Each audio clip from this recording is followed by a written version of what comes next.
mandate given to us by Allah to come here, and inshallah we have to give thanks to Allah for making us to gather here as Muslims and have this iftar with you. Secondly, Your Excellency, I take out this opportunity on behalf of Muslim community to thank you for your magnanimity and for inviting Muslims to come and have iftar with you. This is a cause which you have been doing with your family. I remember very well last year when you invited us here, and through your family, you gave us the donation of $30,000 to assist the Muslim families, the vulnerable Muslim families in Nairobi and in Kenya to be able to do their fast. In fact, we are very happy. We are very glad that you have assisted us, and we will always be grateful to you. Your Excellency, this time Muslim communities have bigger challenge than COVID. Most counties of Muslims got problem of famine. Animals have died. Our source of livelihood, our livestock, they have died. Even wild animals are dying. Now it has gone to a further extent of human being dying. You know very well, northeastern, part of coast, part of upper eastern. These are the areas where 90% of Muslims stay and they live on pastoralism. And we have a challenge of famine. People are dying, Your Excellency. Through your office as the Deputy President, through you and your family, I know you have a charitable organizations, I am requesting you on behalf of SUPKEM to assist, please to assist the Muslim communities who are suffering now. Majority of them are suffering. People are dying because of hunger. Please come to their aid and assist these families. Your Excellency, this is the era of election, I know. I'll be lying to you if I sit here and tell you that 100% of Muslims are supporting you. But Your Excellency, as SUPKEM, you know, through our leadership, we have made a press conference. We are consulting with Muslim communities. We are consulting with our constituencies. But Your Excellency, it is difficult when people are hungry, when people are dying, to talk to them about votes. Let nobody lie to you. Tumbo ikiwa na njaa, kama mtu anakufa, ukuje umwambie mambo ya kura, Your Excellency, somebody is lying to you. It is not possible. First of all, weka chakula juu ya meza, tuwapelekea hao Waislamu, tuambie pole kwa njaa, poleni kwa yale yaliyotendeka, and then tuwaombe kura ndio tuweze kuambia njia ile watafuata ili kesho wasaidike.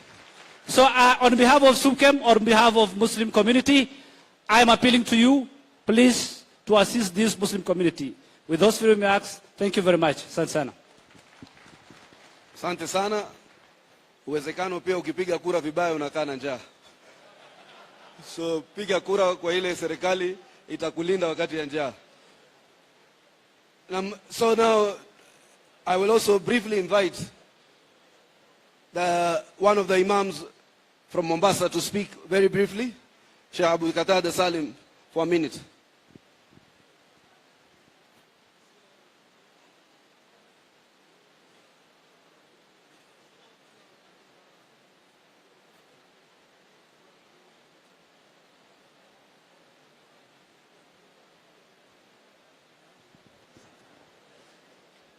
السلام عليكم ورحمة الله وبركاته. بسم الله والصلاة والسلام على من لا نبي بعده وبعد. nitakuwa na nukta mbili. Nukta ya kwanza ni kuregesha shukurani za dhati kwa rais wetu mtarajiwa kutualika nyumbani kwake na tukaweza kufuturu baada ya kuwa tulikuwa katika ibada ya saum. Ni jambo la kutufurahisha hasa kama jamii ya Waislamu. Na ikiwa mara yangu ya kwanza kuingia katika boma ya rais wetu mtarajiwa, insha Allah, tusemeni insha Allah,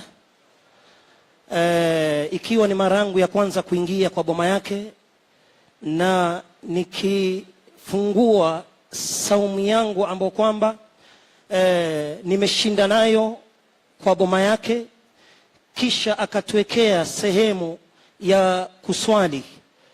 Bila shaka imetoa mawazo ambayo kwamba ilikuwa imekita kwenye bongo zetu dhidi ya rais wetu mtarajiwa wa tano. Na nakumbuka kwenye sijida yangu, rais wetu mtarajiwa, sijida ni ile ukiweka kichwa chini. Nakumbuka kwenye sijida yangu kuna dua nimeomba mbili. Dua ya kwanza nimeomba ya Rabbi, na tunajua mtume anasema aqrabu ma yakunu al-abdu ila Allah wa huwa sajid. Sehemu mtu yuko karibu na Allah ni wakati amefanya nini? Amesujudu. Nikasema ya Rabbi, huyu ambaye kwamba tunaswali ndani ya boma yake, huyu ambaye kwamba tumefuturu, ya Rabbi mpatie uongozi awe rais wa tano. Hizi katika dua mbili niloiomba, moja ni hii. Dua ya pili sitomweleza leo, nitamweleza baada ya kuwa shakuwa rais. Tusemeni inshallah. Mwisho rais wetu mtarajiwa, nina hiki kisa ambacho kwamba kimenisumbua na nilikuwa natafuta sehemu nzuri ya kukuelezea. Tunaona unapata tuhuma nyingi sana, na hii ni kawaida. Siku zote mti wenye matunda ndio unapigwa mawe. Kuna hili jambo ambalo kwamba anajaribu kuchafuliwa rais wetu mtarajiwa wa tano, kuhusishwa na jambo la kuwa ni mwizi. Twashindwa uwizi ulianza lini, lakini tuache hapo. Si kila mwizi anatukanwa. Hapa ndo ustadhi wangu aliniambia kuna watu walikuwa wanamuombea dua mwizi fulani. Nikashangaa, vipi? Kuna baba alikuwa ana majembe mengi ndani ya nyumba. Huyu baba alikufa. Mtoto wake alikuwa na miaka 7, akabaleghe miaka 15. Akamuuliza mama, baba alikuwa na majembe mengi, haya majembe kazi yake ilikuwa ni nini? Na hakuwa na shamba. Mama alikuwa hataki kumwambia, lakini mtoto akamsumbua sana.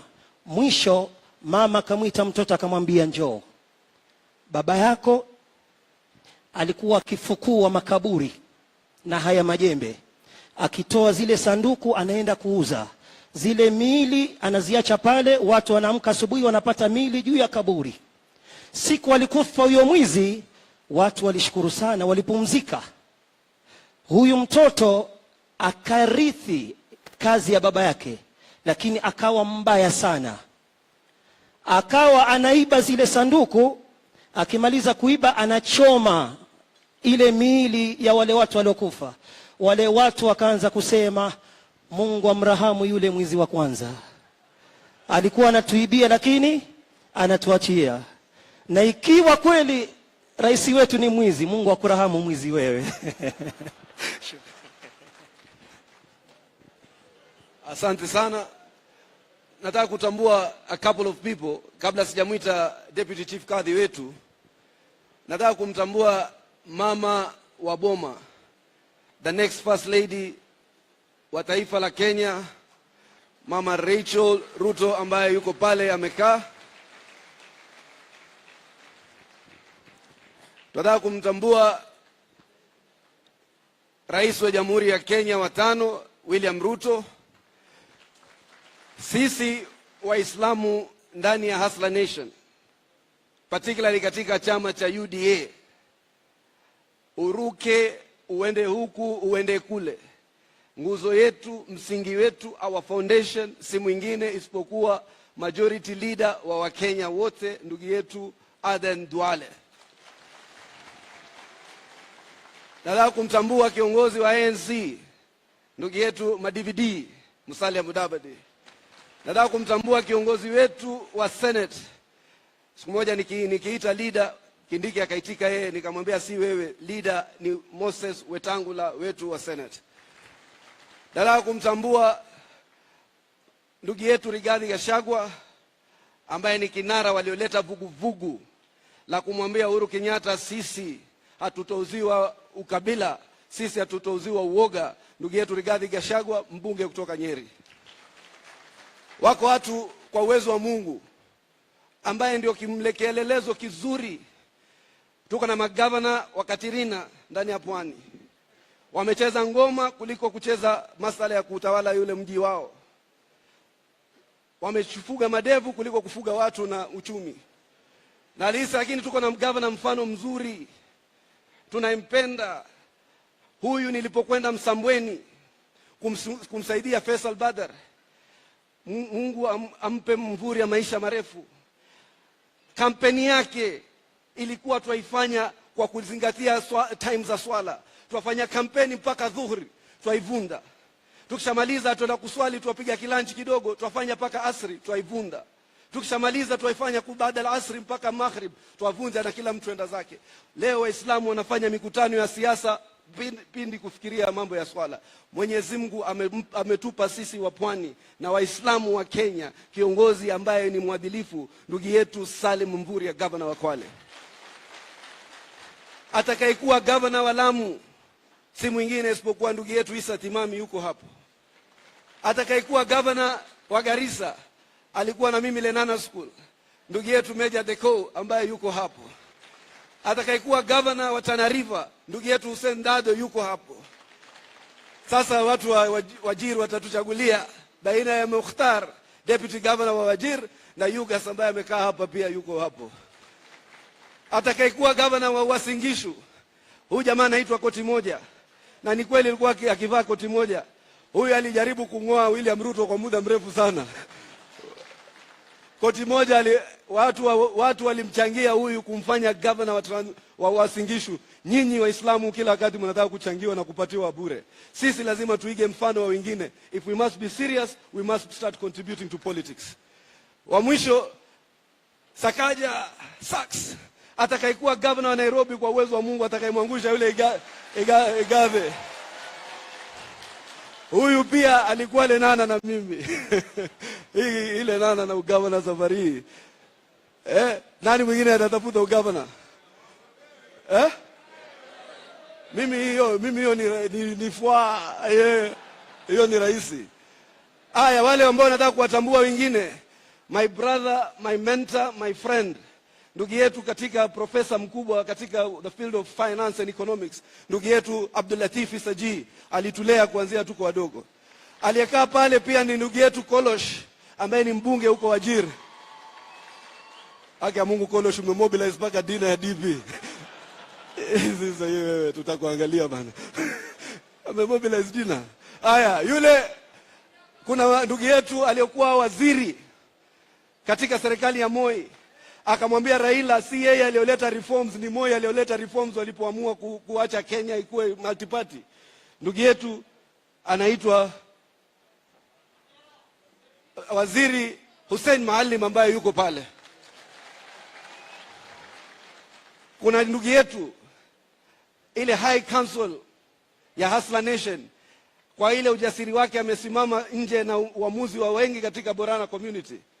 Ndugu yetu ambaye anaitwa Colonel Raso, lakini sisi tumempandisha sasa, tumempatia Foster General Raso.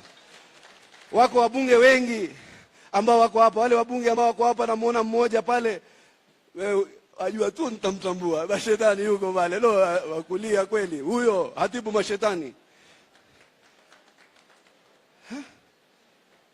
Iko Governor Mandera aspirant, ndugu yetu Abdi Nur. Asante sana. Yuko pale yule ambaye ndio Mwanambe firstborn, Mwanambe ndio firstborn wa Hustler Nation, ndugu yetu Faisal Badar. Uko Sharifu. Tuko na ndugu yetu wa Lamu East, ndugu yangu Sharifu ambaye ndio mbunge wetu wa Lamu East kwa uwezo wa Mungu.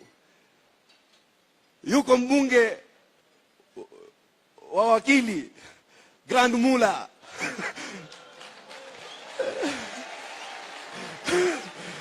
Yuko mbunge wa East African Community. Huyu pia alikuwa classmate wangu Lenana, ndugu yangu Abdikadir Omar Aded ambaye pia anawania ubunge wa Mbalambala. Haya, yuko nani ambaye sijamtambua ambaye alikuwa ni mbunge? Yuko governor, senator wetu wa Lamu, Tip Tip Anwar. Wewe ni upi huyo? Wewe ndio huyo. Ndio huyo, mnamjua? Hakuna mwingine, sio? Haya, katika kina mama yuko ndugu yangu Naomi ambaye ndio atakuwa women rep nominated senator wa Marsabit. Yuko ndugu yangu Falhada Iman ambaye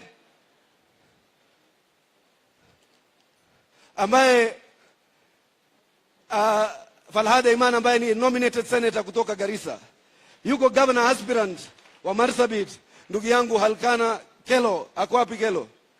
Alikuwa CAS katika chief administrative secretary, ndio huyo. Na iko wagombea wengi. Mama Nasri, pole sana. Wajua mimi naangalia kwa macho. Mama Nasri ndio nominated MP kutoka Ford Kenya, amenumetitwa na Wetangula, na sasa anasimamia kiti katika Ford Kenya women rep wa Wajir County. Nataka kutambua wote wale wanaogombea viti tofauti ambao nimewaona wako wengi na sitowataja kwa majina. Wewe ukiwa mmoja wao.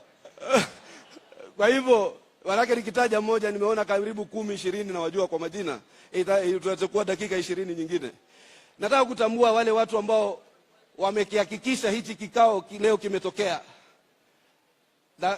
William Ruto, katika kujua kwamba sisi as a Muslim community, as minority groups, are a special interest that must have a special focus and must have a special strategy and must have a special input. Akaamua atengeze jopo la wale ambao wataangalia zile county 11. Akaweka kamati ambayo inaongozwa na chairman wetu Abdi Dubat, huyu anaitwa Fido kutoka Garissa. Katika hiyo kamati yuko ndugu yetu Hussein Mohamed ambaye huyu zamani alikuwa ni mtu ya mpira lakini ni mtu wa biashara sasa. Wapi wengine wale watu wa koka? Yuko ndugu yetu pale, nilimuona Fauzia Abdi Ali.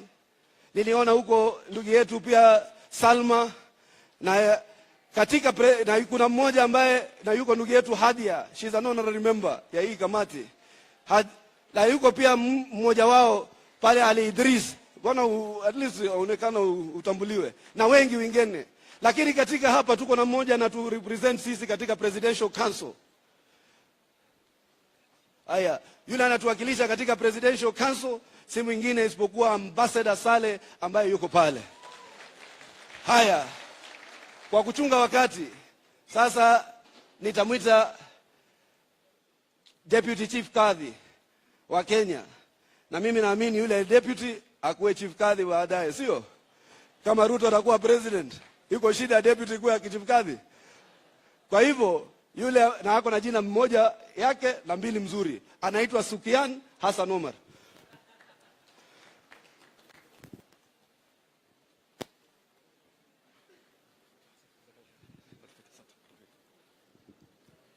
Assalamu alaikum warahmatullahi wabarakatuh. أعوذ بالله من الشيطان الرجيم. بسم الله الرحمن الرحيم. الحمد لله رب العالمين والصلاة والسلام على نبينا محمد وعلى آله وصحبه وسلم وبعد. Shukrani zote kwa Allah subhanahu wa ta'ala, na pili shukrani kwa mwenyeji wetu Bwana Deputy President ambaye kwamba ametualika. Bwana President, mwaliko kama huu ni sunna wetu ambayo kwamba inatambulika katika Uislamu. Qur'ani inatueleza ya kwamba Ibrahim ama Abraham ni mtume ambaye kwamba anatambulika katika dini zote. Na yeye ndiyo katika Qur'ani imetajwa kwamba alipopata wageni akawakaribisha vyema sana, akawachinjia ndama.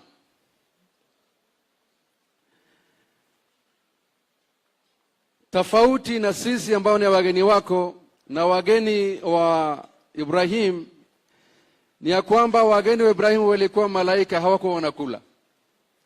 Sisi binadamu tunakula na tumekula vizuri sana. Asante sana. Uongozi na leadership ni kitu ambacho inatolewa na Mwenyezi Mungu Subhanahu wa Ta'ala. Mwenyezi Mungu asema qulillahumma malikal mulk tu'til mulka man tasha wa tanzi'ul mulka mimman tasha wa tu'izzu man tasha wa tudhillu man tasha biyadikal khair innaka ala kulli shay'in qadir. Kwa hivyo anayetoa kiongozi ni Mwenyezi Mungu na anayetoa ni Mwenyezi Mungu. Sisi kama wenyeji wako wote waliohudhuria hapa, lengo ni ya kwamba ni people are happy with their type of leadership. That is why people responded. Already have been said ya kwamba tuko na mingi ya kufanya na chakula tunao nyumbani bila shaka wa Nairobi, lakini tumeitikia hii mwito kwa lengo mbaya kwamba tunakuchangilia. Waislamu wenzangu, tunaelewa kwamba kweli Mungu anatoa uongozi, lakini njia ya demokrasia hii uongozi inapita kwa watu kwa njia ya votes, kura. Sisi kama Waislamu tuna jukumu mbele Mwenyezi Mungu to make the right choice. Si euphoria, si ubinafsi. We must make the right choice. Lazima tuchague kiongozi ambaye kwamba tufikiria kwamba will take this country to the next level.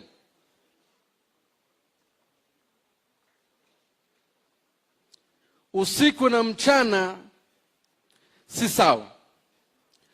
Baridi na joto si sawa. Mwangaza na usiku si sawa. Choice ni yako, lakini unajua vizuri sana.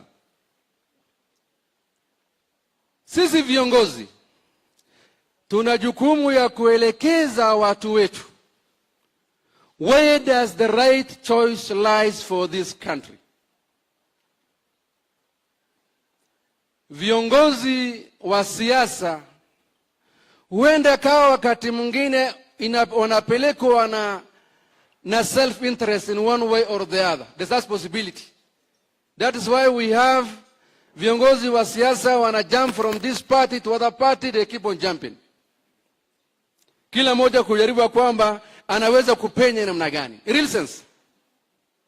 Lakini viongozi wa dini tuna jukumu mbele Mwenyezi Mungu ya kwamba to advise our followers, watu wetu sawa sawa, bila kulemea huku wala huku. I have no doubt where Honorable Duale is, when Allah akiwajalia kwamba wasende kwa power, do you doubt that right ya Muislamu itapotea? Do you doubt? We have seen before, and we have that confidence that where Duale is, our right is fully secured. Therefore, the choice is ours.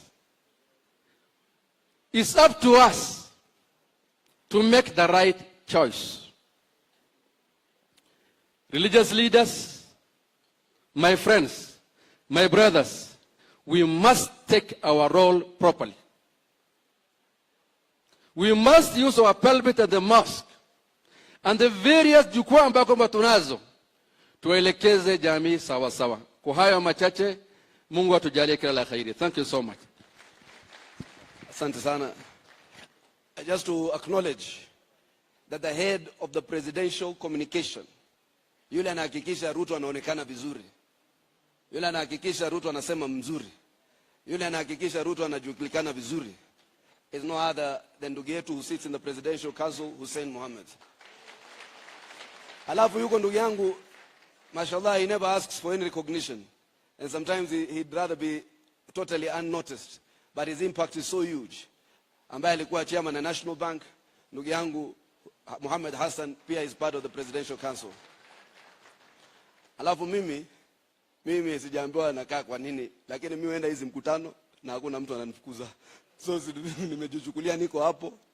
Hata saa nyingine naingia meeting za DP akati anakaa na mawaziri, anyway, in a light touch. But anyway, we are quite a significant number of Muslims who populate the DP's ecosystem in terms of delivering the presidential elections and the presidential power. Na mimi nataka kuambia Waislamu, mimi kama ingekuwa nataka kiti, there are easy ways, and those easy ways are proving not to be as easy. Ndugu yangu, wengine wanaenda ODM, ile chungwa bovu, wanasema hati huko hii ndio sijui stronghold ya watu fulani. Mimi nikakaa chini na wenzetu, kina Mohamed Ali, kina Aisha Jumwa, na kina ndugu yetu William Ruto na wengine. Tulipokaa hapo chini, tukasema kiti cha Mombasa ni chetu, viti vya Northern Kenya ni vyetu.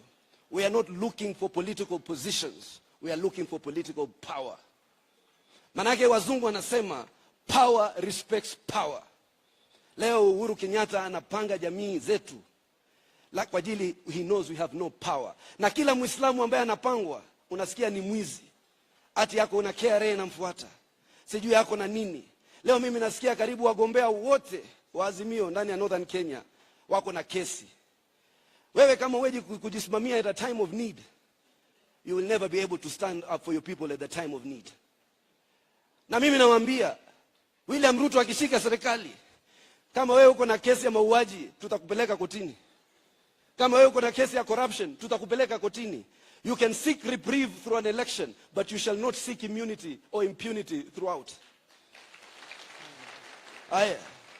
Kwa hivyo sisi, kabla unajua mimi nilikuwa ni MC, sasa ilikuwa ni handover kwa Mvurya, nikajua mic itaenda. So nikasema niseme kitu kidogo. Unakulia hapo sio? Na huyu ni Dr. Abdul Mwasera. He's a principal administrative secretary katika ofisi ya DP. Kwa hivyo kumalizia, Deputy President, sisi tuko katika vuguvugu la UDA, tuko katika coalition ya Kenya Kwanza, because we want power to protect the Muslim community and to advance the interest of the Muslim community. We need power to protect our women, to protect our youth from extrajudicial executions. We need power katika Coast Region. We need power katika Coast Region. Kutumia ile jeuri ambayo Uhuru Kenyatta anapeleka port katika shamba la babake huko Naivasha, turudishe back the port into Mombasa. Na ile kitu wamefanyia port DP, there are three things we must do as I exit. Mwanzo, we must make public the contract ambayo ile secure SGR ikaweka port as the collateral. We must free the port from the burdens of the SGR so that it becomes an asset for the nation. Na kama kina Uhuru Kenyatta na mwingine yoyote might have entered that contract negligently and illegally, we have no obligations as a government to honor those terms of the contract. Number two, we create public infrastructure kwa kutumia pesa yetu. We created CT2, Container Terminal 2. Privatize to the MSC, ambao ni kampuni ya kina Uhuru Kenyatta. Wamechukua berth 11 to 14, built by public resources. Privatize, wanapatia DP World. So that people can make benefit from public investment. Hizo contracts mbili tunazifuta, zinarudi kwa mikono ya raia wa Kenya. Wanataka kuprivatize port ya kina mashetani ya kule ya Fishport. Na wanataka kuprivatize port ya Lamu. To stop this gravy train of people acquiring public assets through a process called PPP, we must ensure we gather power to protect our people and to protect our resources and to protect our future and to give our children jobs and to protect the integrity of the Muslim community. Kwa hayo mengi, na sasa nataka kumwalika yule governor Wacha nialike governor kidogo, hili governor lazima ongee huyu. Oh, wewe ndio utalike. Huyu governor huyu amefanya maajabu huko Kwale bwana. He has educated young people. He created 600 ECDs to ensure that every kid has an education. Kwa hayo mengi sasa wacha nialike Aden Duale.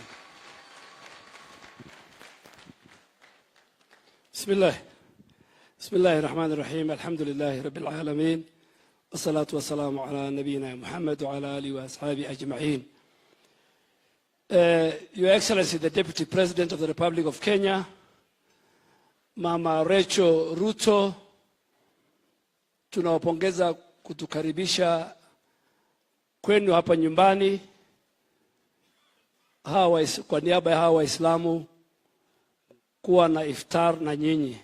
We really want to thank you, and this has been our home for many years.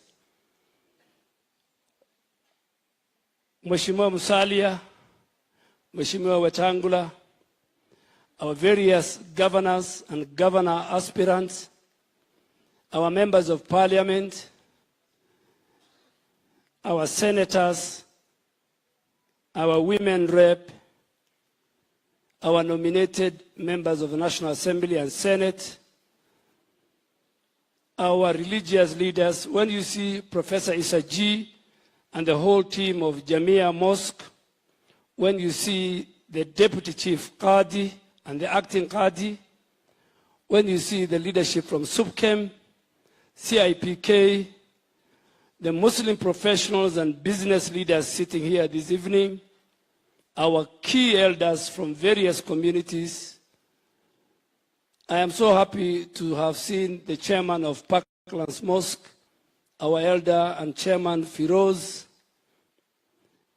our great women leaders, our mothers, our sisters. Assalamu alaikum.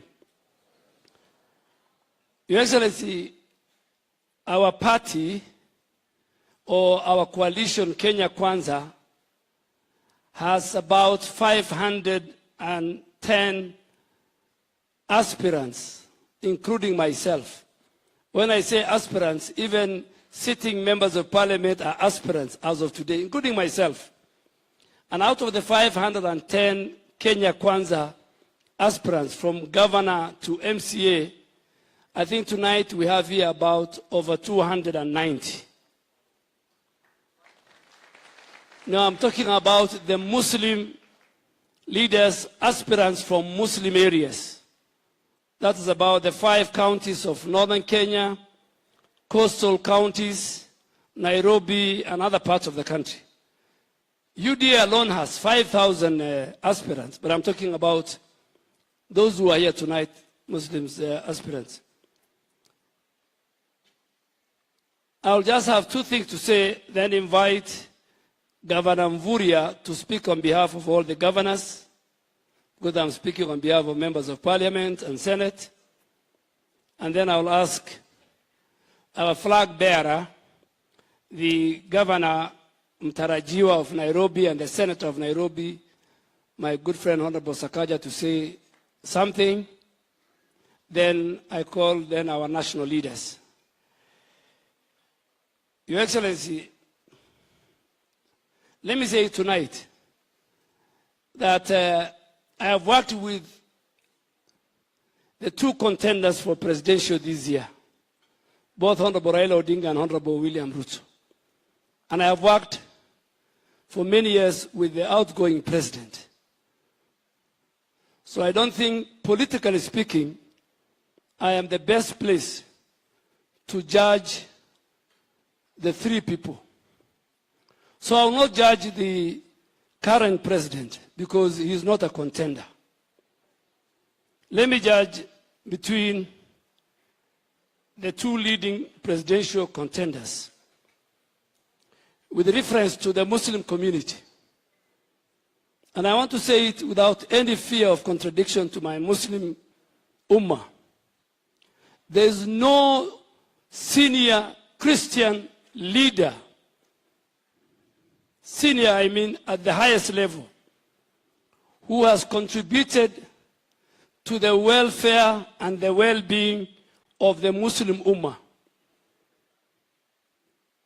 The sheikhs from Garissa, Wajir, Mandera, and coastal region are sitting here. The number of farambes for madrasas and Islamic institutions that the Deputy President William Ruto has taken in Garissa is footprints. They exist today in Garissa. They exist today in Wajir, where you go to Tarbaj, when you go to Al-Falah Islamic School, when you go to Mandera. The chairman of Al-Mustaqbal, the biggest Islamic university in Garissa, is sitting here, Sheikh Hassan. Is my testimony. Tell me where Raila Odinga has contributed to any Islamic institution. You know, facts don't lie. Have you ever seen his competitor anywhere? And when I see my good brothers, Supkem, you don't need to consult us. You know the challenges the Muslim leaders are facing. And we expect the Deputy President to resolve. The Muslim Ummah is facing serious extrajudicial killing. Our children are disappearing every day. It is very sad that nobody wants to speak here. When you go to our counties, you'll find mothers who either their son, their brother, or their husband is missing. You know the Equalization Fund, a constitutional provision given to Muslim counties. Up to today, it has not been operationalized. That's because we are Muslims. You know the insecurity taking place in our regions. You know what our people go through when they go to look for registration and citizen documents, either at Kenyatta, at Nyaya House, or in our ID centers in our counties. Those are the things that will concern us when we put the ballot. When we go to the ballot, we must ask those questions. And we must vote for the government that will address those issues.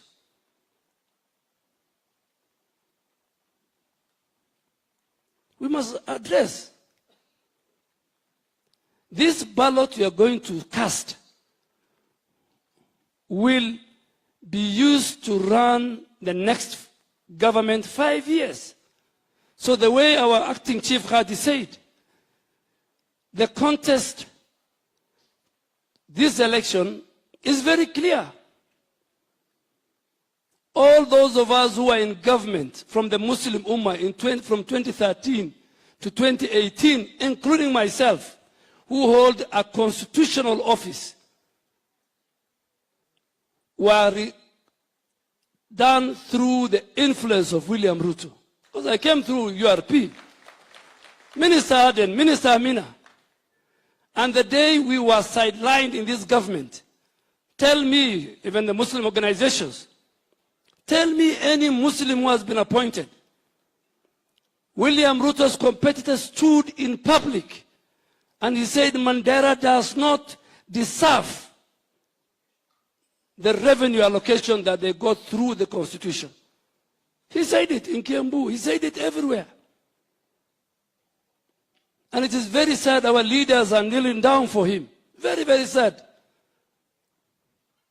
The BBI that marginalized the people of Kenya, and more so the Muslim counties. You know BBI, what it did? It denied the whole of Coast Region and part of Northeastern. Tana River, Lamu. Brother Itimami is sitting here, our governor. Tana River was getting 4.8 billion. They said 2 billion must be slashed. Isiolo was getting 4.2, BBI said. And before Mandera was losing 1.5 billion. Kwale, Lamu, Garissa. Who are the proponents of BBI? Who are the proponents of BBI? It's not William Ruto. It's not Musalia Mudavadi. It's not Aden Duale. It is the High Sheikh brothers. It's Azimio. I mean, Muslim leaders, there's nothing you need to consult. What do you want to consult? The facts are bare. The facts are, my senior friend and counsel, Ahmed Nasir, puts it on Twitter for those even who don't know. Every day, Ahmed Nasir puts it on Twitter. And he's sitting here. Ahmed, from morning to evening, he tells you what ails the Muslim community. So what other decision do you want to make? And Ahmed, we want to respect you. You are our warrior. And we will stand with you. And please, please, my dear Muslim brothers, do not elect cowards in this election. Do not elect cowards. Do not elect cowards. We are people of faith. If you are a Muslim, you should not be a coward. If at all you have a very strong Islamic faith. So do not be. A lot of leaders have cowed. They are being threatened. The criminal justice system. Today you have seen the Speaker of Nairobi County Assembly has been arrested. Just because last week, him and 35 MCAs of Nairobi visited the Deputy President. Very shameful. And the leaders of the criminal justice system, you are not going to retire with the President. After 4 months, we will audit you. We will. We will audit the men and women who are in charge of the criminal justice system and who allowed those institutions to be used contrary to the Constitution. So, Your Excellency, I can bet, inshallah, in the month of Ramadan. And you know why BBI collapsed? The judgment was given last year in the month of Ramadan on the last 10 days. We prayed. We prayed at the Tahajjud. And 5 judges came and they said, there is no BBI. 7 other judges came, they said, there is no BBI. And let me tell you the truth, the best judgment in the Supreme Court was written by a Muslim, Judge Muhammad Ibrahim. Takbir. Takbir. Please read the judgment of one Muhammad Ibrahim. Takbir. If you are a Muslim sitting here, you know the choice. We can share something with William Ruto and Musalia Mudavadi and Rigathi Gachagua and Moses Wetangula and the whole team. Pray for us. We want your prayers. We want your support. And there are many Muslims who have come out to support us. So, Your Excellency, you are not going to walk this thing alone. Let me finish it there. You have got warriors. Some of us sacrificed, coveted constitutional for being our leader.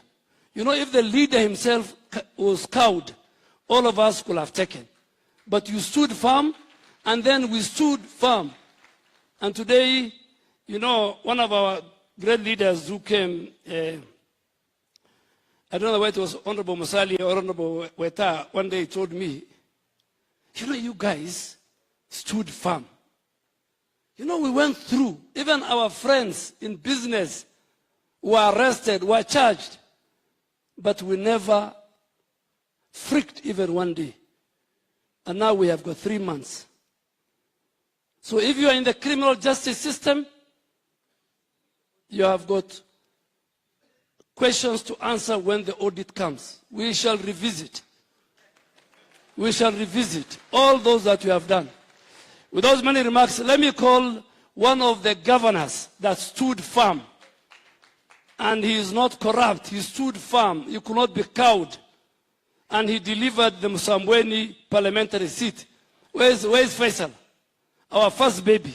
Thank you very much, Faisal. Governor Mvuria, a man I have a lot of respect for. Karibu, Governor. Governor of Kwale.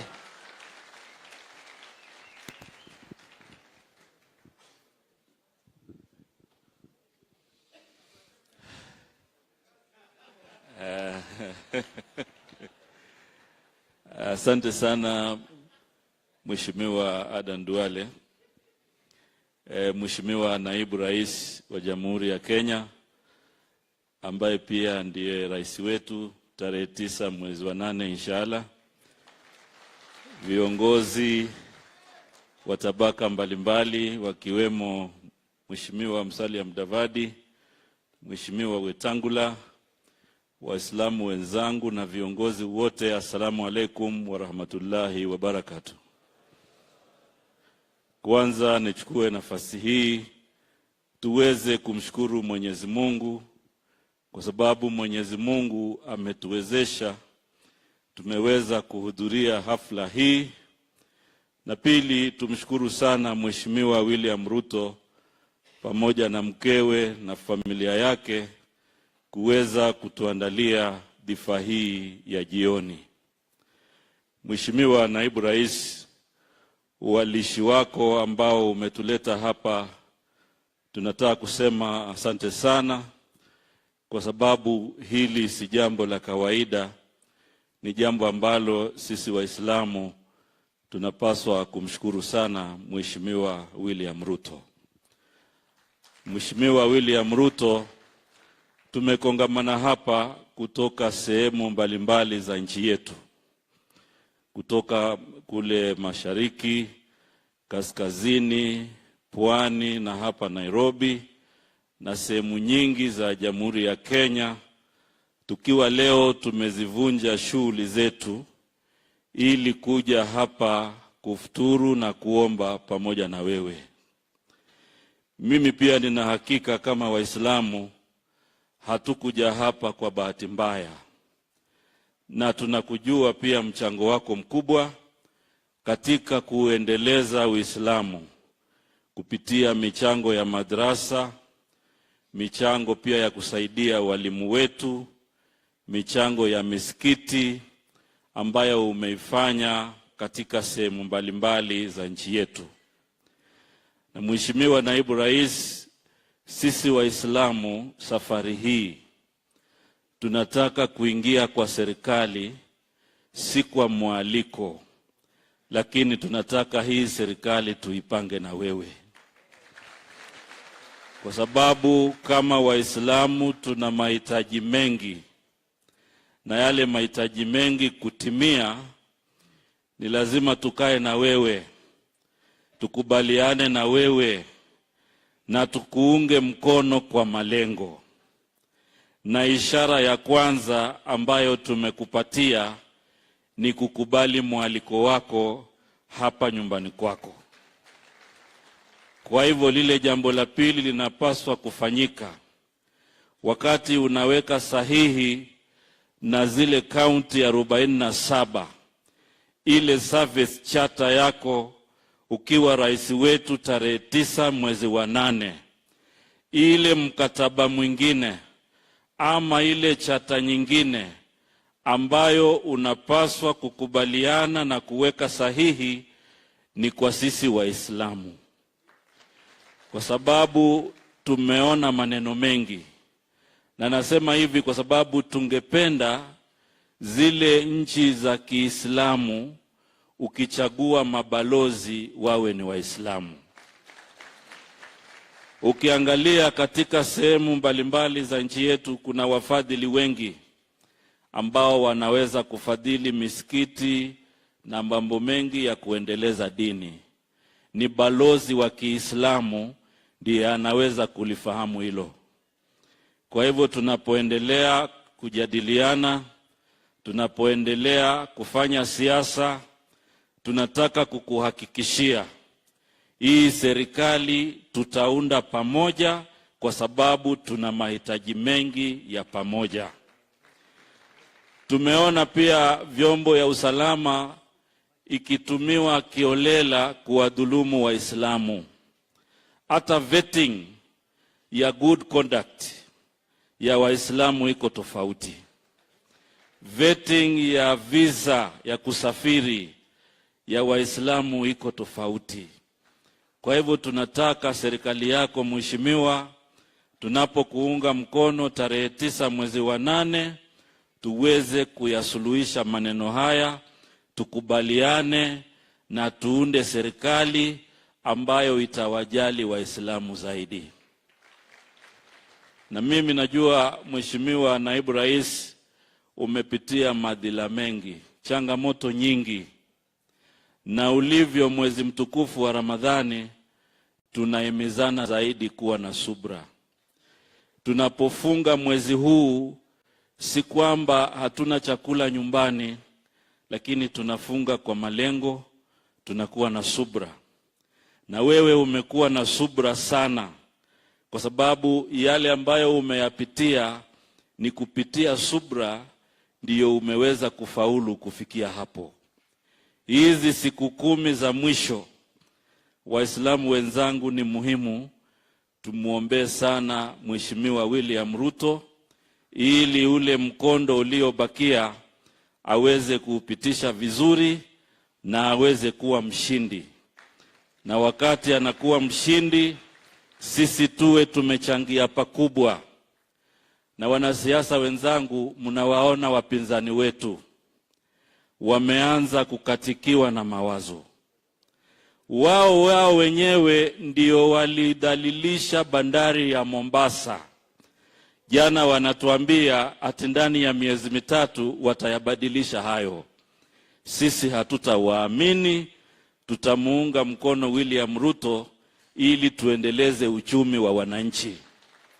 Na kwa niaba ya wenzangu wote kutoka Pwani na wengine kutoka Kwale, tunataka kukuhakikishia tutatembea na wewe, kwa sababu wewe unaangalia maneno ya wananchi na hayo ndiyo ya kipaumbele. Kwa hayo machache, mimi nawashukuru sana. Mwenyezi Mungu awabariki na tuweze kuendelea na mfungo vizuri, na Mwenyezi Mungu aweze kuzitakabali dua zetu, aweze kukubali sala zetu, na aweze kutuepusha na yale yote yaliyo mabaya. Palipo na uzito atufanyie wepesi. Assalamu alaikum wa rahmatullahi ta'ala wa barakatuh. Mheshimiwa Deputy President, nikubali niwaulize wale Waislamu marafiki zetu ambaye wamefanya hii program iwe successful, wasimame ni wataje. Tuko na ndugu yetu Abdi Dubat, hawa ni wale wanakusaidia katika kampeni yako. Ndugu yetu Hussein Mohamed, unamjua, anaitwa Hussein wa Boli, alikuwa football. Tuko na Ali Idris, wapi wale wengine, pamoja na our ladies, beautiful ladies there, 2 of them. And where is Fozia? Where is Fozia? She must be somewhere. There is Mohammed Hassan, one of our big investment banker. Ambassador Swalehe simama. Ambassador Swalehe. Hussein, who you are, Hussein, who are communication director, Hussein simama. Have I left out anybody? Yeah, Salma. Yeah, Salma must be somewhere. Yeah, Salma is there. And Hadia. And of course, Abduweli of Kilimanjaro and Farid. Where's Farid? Farid. I'm sure my good friend and Wakili Adil must be here somewhere. Adil. So these are the good people who made this night successful. Mine was just to be with them. I did nothing. These are the people who did the good work. So we bless them. Let me now take this opportunity to give, the next governor of Nairobi, inshallah, will be a man called Johnson Sakaja. And the Muslim community, don't clap for him. And Senator Sakaja, the Muslim community is a serious stakeholder in the city of Nairobi and county of Nairobi. So I'm giving you this opportunity, number 1, to look for votes, and 2, to make sure that we are part and parcel of your government, inshallah. And we have an iftar for him on Sunday, inshallah. We are doing iftar for a number of governors where we have interest. We'll do Nakuru tomorrow night. Then we will go to Kitui. Then we'll do Nairobi, and then we'll go to Mombasa. Not the deputy president, but this team and other key leaders. Asante sana. Your Excellency, the Deputy President and incoming President of the Republic of Kenya, our incoming First Lady, Excellencies Musalia Mudavadi and Wetangula, allow me, because of time, to associate myself with the protocol already established. All our esteemed guests, assalamu alaikum. Kwa niaba ya viongozi wa Nairobi, na wakaribisha Nairobi. Najua mmetoka maeneo mengi. Siwezi kukaribisha kwa Hustlers Mansion kwa sababu mwenyewe amekaa pale na mzee wake yako hapa. Lakini kwa wale ambao wamekuja Nairobi, karibuni sana. Tumefurahi sana. For me it is an honor and privilege to join you today. As I think one of the speakers said, we don't come together because we don't have food in our places, or because we cannot do this on our own, but because we are African, and because there is beauty and blessing when brothers and sisters come together. So nimeshukuru sana kwa mwaliko huu na kuwa hapa. Mimi mambo ya iftar sio mpya kwangu na sijafanya kwa sababu ya siasa. Mimi nimezaliwa Ngara, nilikuwa sikosi iftar hapo Kariokoo na California tangu nikuwe mdogo. My best friends wakati huo walikuwa kina Abdul Chalo, kina Naomi Jasho, wale wa maeneo hiyo bado wako, because back then katika mji wetu wa Nairobi, it didn't matter where you come from. It didn't matter what your second name was. What mattered was the content of your character. Na hiyo ndio Nairobi na Kenya ambayo tunataka, ambapo popote ambapo umetoka, we can see ourselves as brothers and sisters and as one people. Ile jambo ambalo nitagusia tu kwa sababu nimepatiwa dakika moja, ni kwamba sisi kama Kenya Kwanza, na nimefurahi nimeona viongozi wa mosque zetu ambao wako hapa, ambao tunajuana, tumekuwa tunawasiliana, na ile mambo ambao tunafanya ni vizuri tujue the difference between us and those who we are competing with is very clear. There are those of us who've even paid the price because we believe in equality of opportunities for all Kenyans. That there is no Kenya A and Kenya B. Kuna wale wanafikiria jambo ambalo inahitajika Kenya hii ni wazee waine watano, tribal kingpins, wakikaa pamoja wagawe serikali, kutakuwa na amani. Lakini kuna wale wetu ambao tunaamini that if in our country you know that your child in Isiolo or in Mandera has the same chance at life as a child in Kisumu or Nairobi, tutakuwa na amani. Ya kwamba unajua ile uchungu mama ambaye yuko Garissa ama mama ambaye yuko Nakuru anasikia wakati apati chakula kwa mtoto wake ni sawa na yule mama ambaye yuko pale pengine, then we become one country. Na ndio maana sisi tunaangalia mambo ya uchumi, that we can equalize opportunities. Wakati mswada ulikuja kwa Senate, na niliomba ndugu yangu hapo anisamee kidogo, kuna watu ambao hawakutuelewa. Sisi tulikataa. Tulikataa kabisa. Hatukukataa maeneo ambayo wana watu wengi wapate pesa yao. But we said you cannot entice me as a Nairobi senator with 100 million, which is 0.3% of my budget, so that Mandera, Wajir, Lamu ipoteze 30% of their budget. That is not the Kenya we wanted.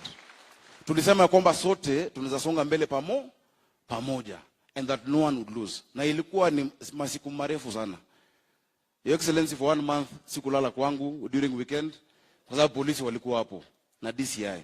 But ultimately hiyo 100 walikuwa wanatuongezea Nairobi ikakuwa bilioni 3 na hakuna county ambayo ilikosa. What we want for this country is equal opportunities wherever we are. Kila mtu ajihisi ni Mkenya kabisa. Mheshimiwa Duale amesema ya kwamba Waislamu are a big stakeholder in Nairobi. Vile Mheshimiwa Mvuri ameuliza ya kwamba Deputy President upange serikali yako na hawa, mimi nawaahidi yangu ya Nairobi tunapanga pamoja. Na mnajijua wale ambao tumefanya kazi pamoja. Na tueleze Wakenya wengi, you know, when you're accustomed to privilege, equality feels like oppression. But let us not be tired to tell them that this country remains indivisible, one united country, na tutaanzia Nairobi. Mabiashara zetu tutachunga. Ile mambo mnapitia mimi najua. Sana sana wale wa South Sea na pande ya Isili, unaingia kwa duka unapata license ni 15, sijui kuna ya moto, kuna ya maji, kuna ya nini, itakuwa ni moja. Mnanilipa, mimi ndalipa hawa watu wote wengine.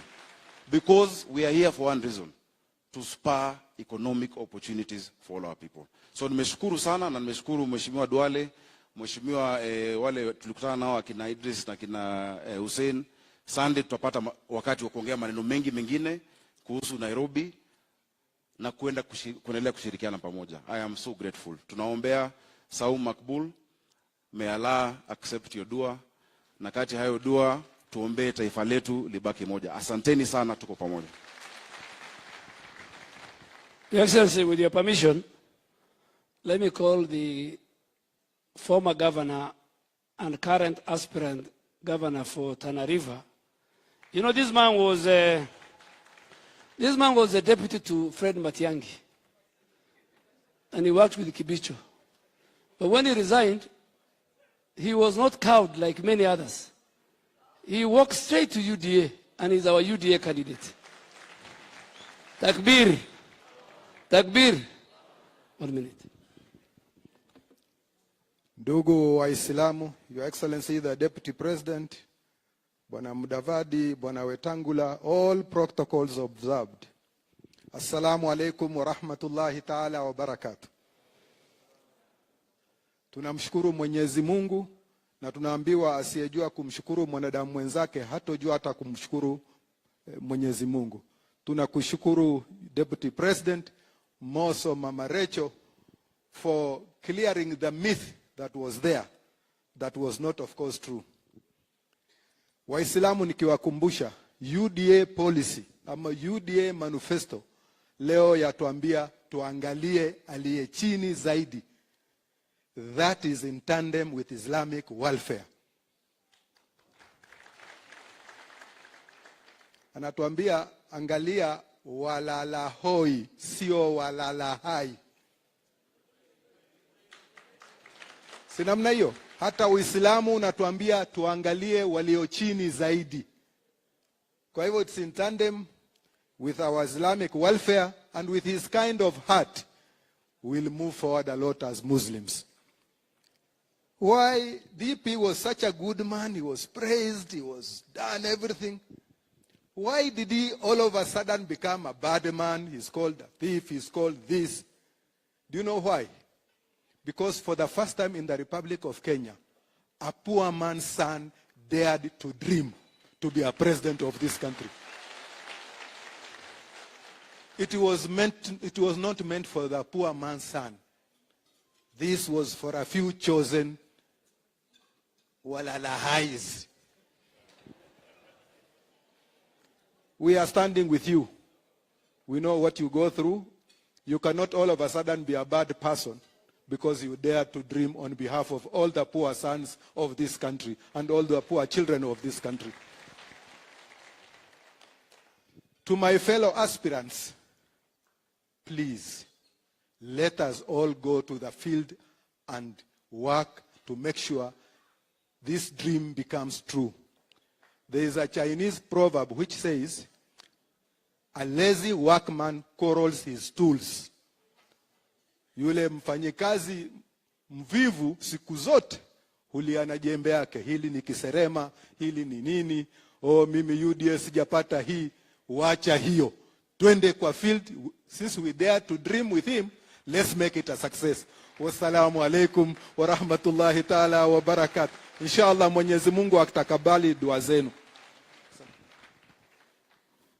I'm sure there are many of our leaders, governors, aspirants, senators who want to speak, and our members of parliament. It's getting late, so you'll indulge me. Now let me call a man from the mountain, and I want to thank the people of the mountain. They stood with us very firmly. I want to call my brother and my friend Rigathi Gachagua. Please clap for the leaders from Mount Kenya who stood with us. Clap for him. Takbir. Sheikh Rigathi Gachagua. Asante. Mheshimiwa Naibu wa Rais, Mama Rachel, viongozi wetu wote walio hapa, ndugu na dada zetu Waislamu, salamu alaikum. Si mimi najaribu kidogo. Nashukuru kiongozi wetu Mheshimiwa Aden Duale alinialika kwa sababu kwa hii boma ya naibu wa rais mimi ndio mzee wa nyumba 10. Because mimi naishi tu hapa karibu, nikisikia iko wageni ninafika kuona kila kitu iko sawa sawa. Kwa hivyo mimi nimeshukuru sana kushiriki na Waislamu kwa maombi na kwa sherehe leo. Sisi pale kwa mlima watu wengi walikuwa hawaelewi sisi. Walikuwa wanafikiria sisi kazi yetu tu ni kutafuta pesa na kujipenda na kudharau wengine. Lakini wa leo Wakenya wamejua sisi si wanaharamu. Sisi ni wangwana. Marafiki wetu Waislamu wanatuambia dhuluma ndio dhambi kubwa zaidi. Na sisi tumekubaliana na hawa.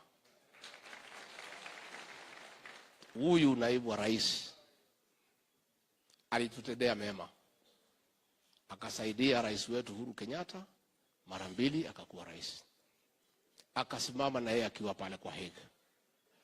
Akamsaidia kuchapa kazi. Akatembea kila pahali Jamhuri ya Kenya. Alifanya kampeni ya rais kuliko rais mwenyewe. Na kila mtu aliona. Siku rais alienda Hague, alimwachia serikali.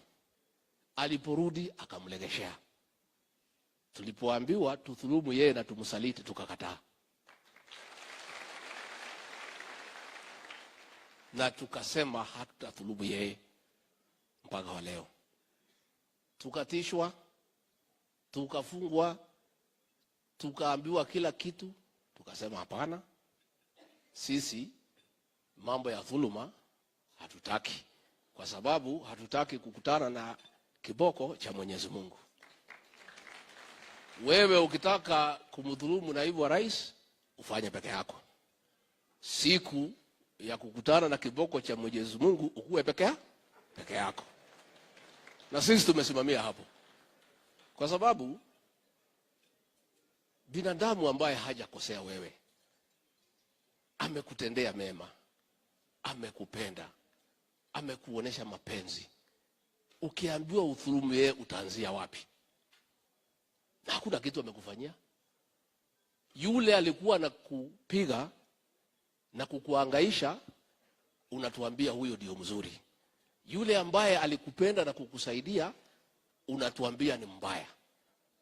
Sisi tukauliza viongozi wetu, makosa ya huyu William Ruto ni gani? Wakatapatapa, hakuna kitu anasema. Sijui ni mwizi. Akasema sasa siwezi wako kamiti. Hakuna mwizi iko hapa Kenya. Mtu yote ameiba amefu. Tukauliza ameiba nini? Hakuna, sijui nini. Mimi nikisema mtu ni mwizi nyinyi muamini tu kwa sababu nimesema. Tukasema hapana, sisi ni watu tumesoma. Sisi ni watu tumeelewa. Tukauliza kama ni kuongea mambo ya wizi, pesa ya COVID iliibiwa na nani? Tukauliza kama ni mambo ya wizi, mashamba ya Maumau iliibiwa na nani? Tukauliza kama ni wizi, hii bilioni 2 unasema imeibiwa kila siku, nani ameiba? Hakuna majibu. Tunauliza Kibaki aliwacha pesa mingi kwa hii Kenya. Wakati ya Kibaki kulikuwa na pesa? Hii pesa ilienda wapi? Tukauliza, na hii tunasikia ya Padora imewekwa huko, labda ni ile Kibaki aliwacha ndio imefichwa huko. Na ni nani ameficha huko na ni kwa nini hairudi? Sikuuliza hiyo maswali, tukaambiwa makosa ya hii naibu wa rais ni baba yake hajulikani na mama yake hajulikani. Hiyo ndio makosa yake, na kwa hivyo hatakikani apate uongo. Sisi tukasema kwa sababu sisi tunaogopa Mwenyezi Mungu, hatutaki watoto ya naibu wa rais wadhulumiwe kwa sababu baba yao hajulikani. Situfanye yeye kiongozi ndio watoto yake wasikuje kudhulumiwa. Na sisi tunamheshimu huyu kiongozi Aden Duale. Pale kwa mlima yeye ni shujaa. Akija pale kila mtu anatoa kofia. Kwa sababu tuliitwa pale kwa ikulu. Tukakaa kwa hema karibu masaa 5. Akaitwa pale ndani. Akaambiwa, wewe tunataka umsaliti na kumdhulumu William Ruto. Usipofanya namna hiyo tutakunyang'anya kiti. akasema mimi ni Muislamu, siwezi msaliti na siwezi mthulumu rafiki yangu. Na yeye akanyang'anywa kiti yake mpaka wa leo. Sasa yeye alitutia nguvu, akatupatia mtisha. Kwa hivyo mimi nataka kuhakikishia nyinyi, kama kuna watu watathulumu huyu William Ruto, sio watu ya mlima, labda nyinyi. Sisi hatutakuwa hapo. Na sisi tunauliza, rais wetu pale tunampenda sana. Tumemsaidia akakuwa rais. Na tunamuomba rais, tumekusaidia, umekuwa rais, Mungu amekujali, amekusaidia. Si utosheke na ile tumekusaidia. Wewe uende upumzike pole pole, uachie sisi nafasi tuchague kiongozi tunataka. Sasa tunauliza watu ya Northern Kenya na Northeastern. Nyinyi mnajua rais Uhuru kuliko sisi? Sasa MCA wake amekataa maneno yake. MP wake anaitwa Moses Kuria amekataa. Senator wake anaitwa Matangi amekataa. Women rep anaitwa Gathoni wa Muchomba anakataa. Sasa nyinyi ndio mnamjua sisi kuliko sisi?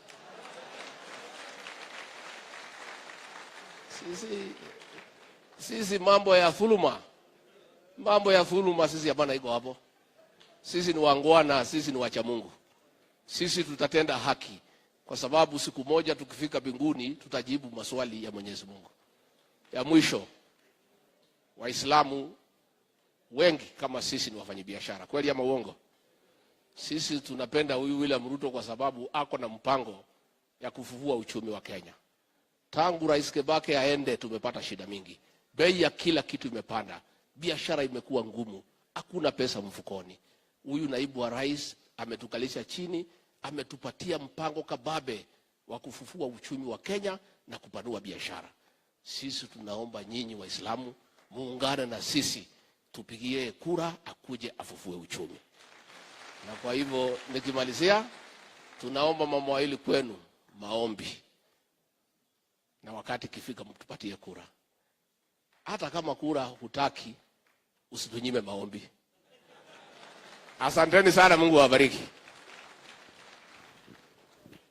Basi wacha nichukue nafasi hii nimuite. Wakati niliingia bunge 2008, wale watu niliwakuta front bench ministers ilikuwa ni Mheshimiwa Moses Wetangula, Mheshimiwa Musalia, Mheshimiwa Ruto, Mheshimiwa Rais Uhuru Kenyatta akiwa deputy prime minister.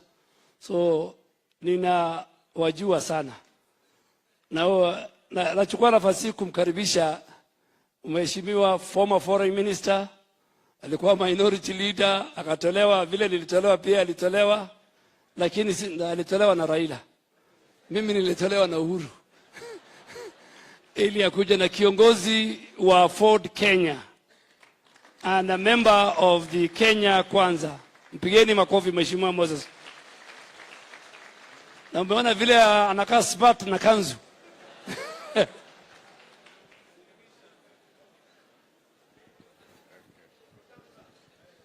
Asante sana ndugu Duale.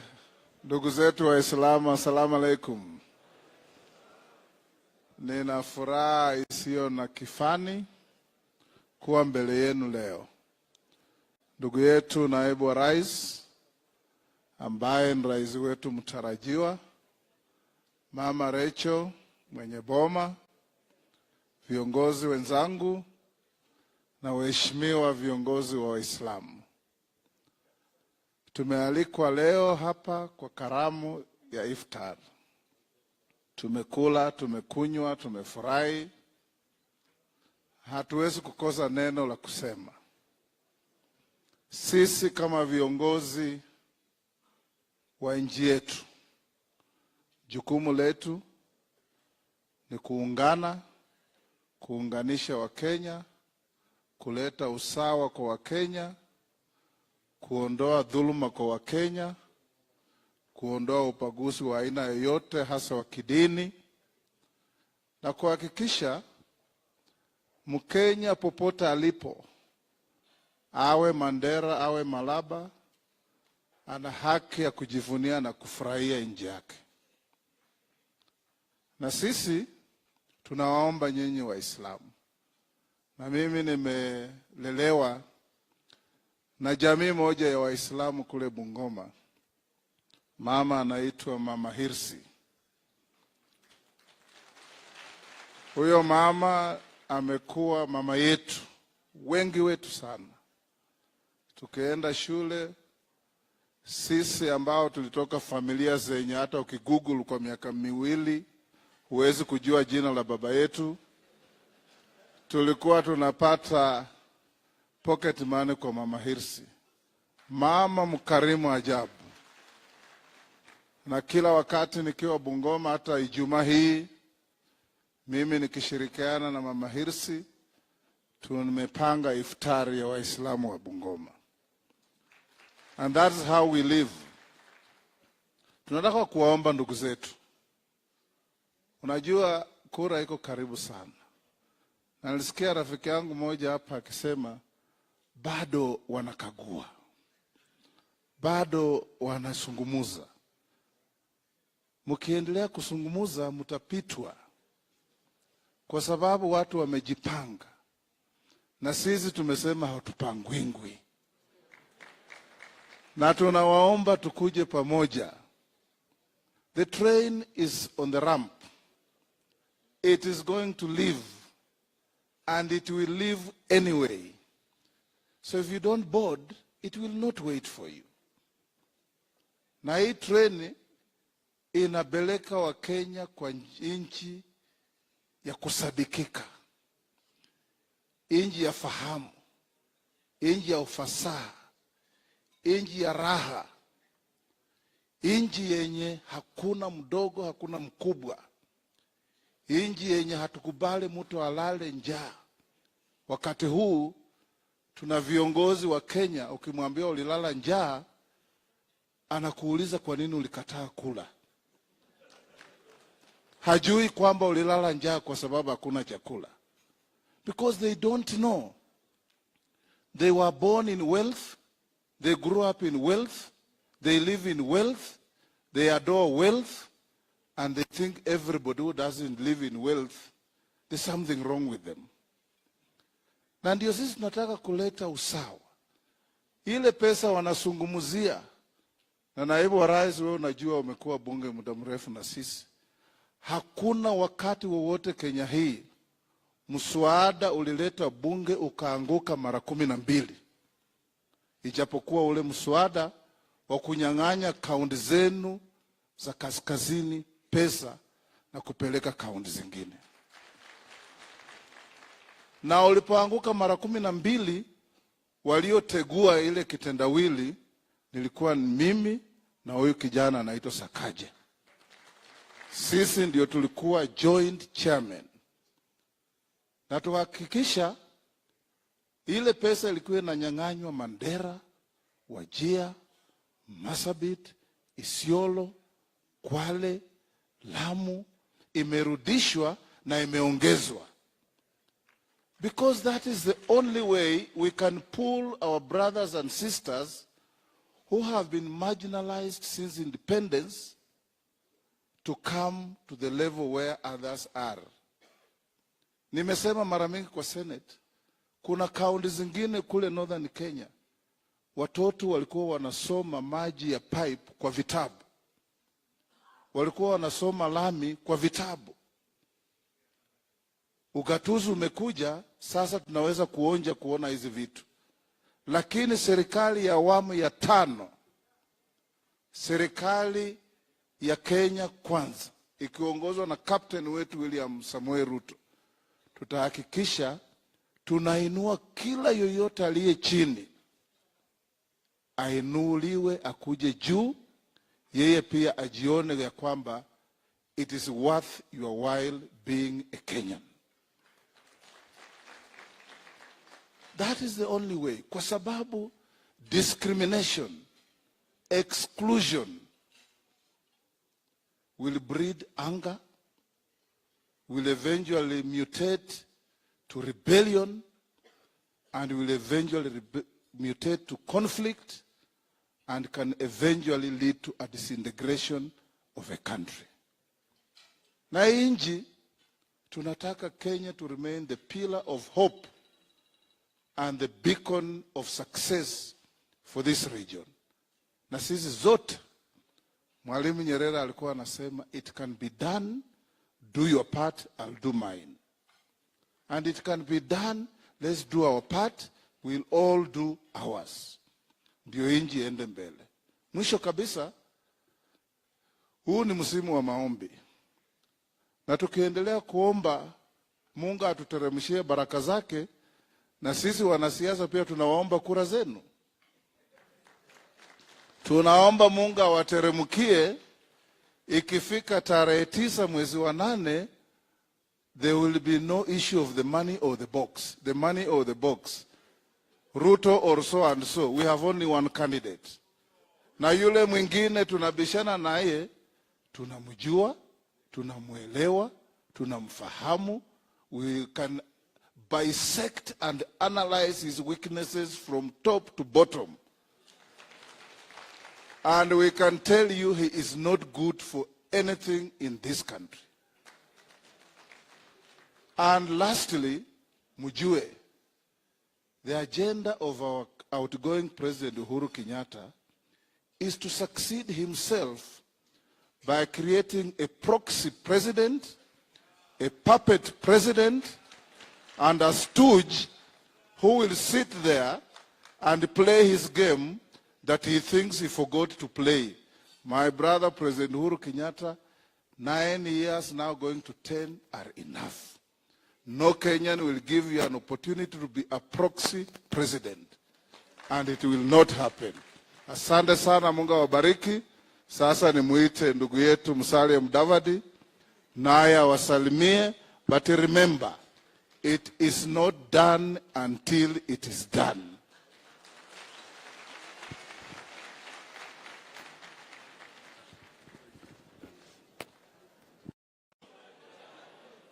Asante sana. Mimi nitaongea kwa kifupi sana. Haya, mnataka mnijue jina langu? Mimi naitwa Sheikh Earthquake Madividi.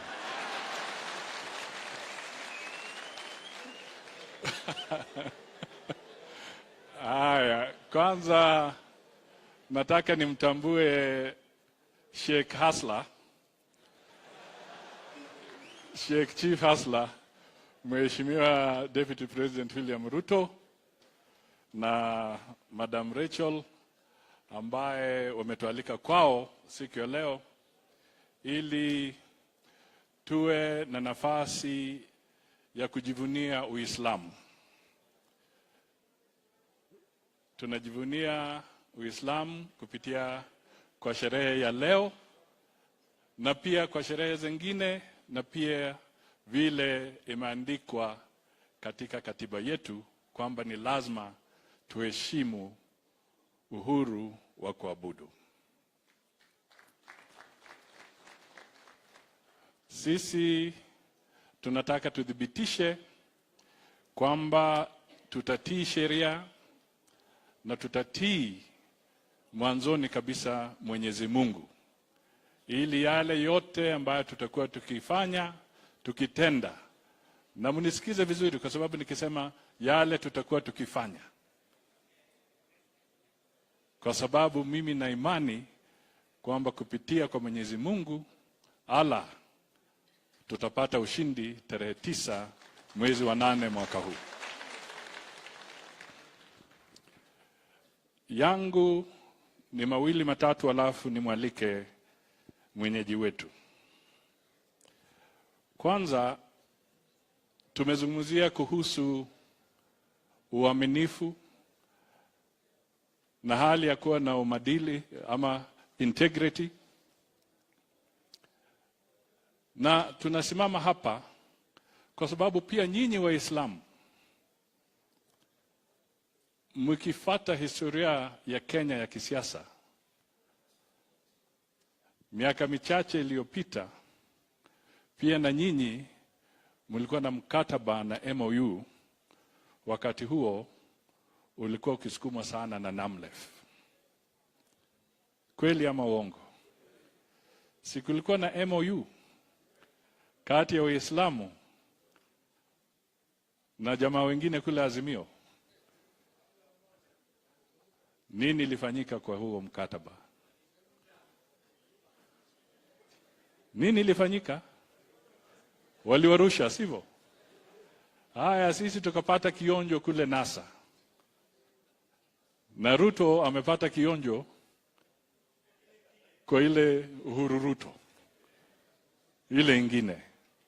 Kwa hivyo sisi tunasimama hapa tukisema ikiwa tunataka tubadilishe siasa ya Kenya na maisha yetu, ni lazima yale ambayo tunasema, ikiwa yatawekwa kwa mkataba ama ikiwa yatasemwa hadharani mbele ya Wakenya na pia mbele ya Mwenyezi Mungu, ni lazima tuyaheshimu na tutekeleze. Ombi langu la pili ni kwamba sisi wote, nyinyi mkiwemo, sisi tukiwemo, nadhani tumepita kiwango fulani. Matope yote wamerusha kwa Ruto yameyeyuka. Hakuna haja tuzungumzie sana yale. Sasa kile tunataka tuzungumze ni kwamba tunaelekea wapi. Tunataka biashara ya Wakenya wote inawiri, akiwa Muislamu, asipokuwa Muislamu. Tunataka wakati wanafanya vetting, vile Duala alisema hapa, tusiwe na Waislamu wakiwa profiled. Wacha kuprofile watu kwa kidini ikiwa wanataka kupata passports. Sidhani mhalifu ameandika dini yake kwa kichwa hapa mbele. Ataweza kuwa mhalifu wa Kikristo, anaweza kuwa mhalifu wa Kiislamu, anaweza kuwa mhalifu wa wale atheists, lakini hawaandiki hapa mbele. Kwa hivyo tusiweke profile ya watu kulingana na dini. Kuna vyombo vya kupeleleza mhalifu ni nani, vitumike kwa njia ya kisheria na kikatiba, lakini tuwache kubagua watu kwa sababu ya dini. Tunataka uchumi wetu ubadilike. Madeni yetu ni mazito. Mazito sana, ndugu na dada. Hata kionjo mmepata juzi kuhusu ukosefu wa petroli katika petrol stations zetu. Hiyo ilikuwa kionjo. It was a consequence of a bigger problem. Madeni yetu yatatuumiza, na ukweli wa mambo, sisi ni lazima tuweke serikali ambayo itashughulikia kwa kikamilifu kupigana na hizo shida, kwa sababu madeni yakienda juu, ushuru unapanda, na shortcut ya kupata pahali pa kulipa hayo madeni ni kulenga mafuta, kulenga bidhaa za kawaida za wananchi. It becomes the easy target for revenue, for a government that has a terrible appetite for debt and wastage. Kwa hivyo tunawasihi sasa tuanze kupanga vile tutaenda mbele. Jambo lingine, Weta amezungumza kuhusu hatupangwingwi. Nimeona hapa msomi, wakili ambaye ni shujaa sana, Abdul Nasir. Sasa niliona mtu mwingine akisema kwamba hata kusema linda kura ni kinyume ya kikatiba. Sasa mimi nauliza, wakati mtu anateua agent katika polling station, sasa labda mimi ni mjinga, lakini niambie, kazi ya agent kwa polling station ni kufanya nini?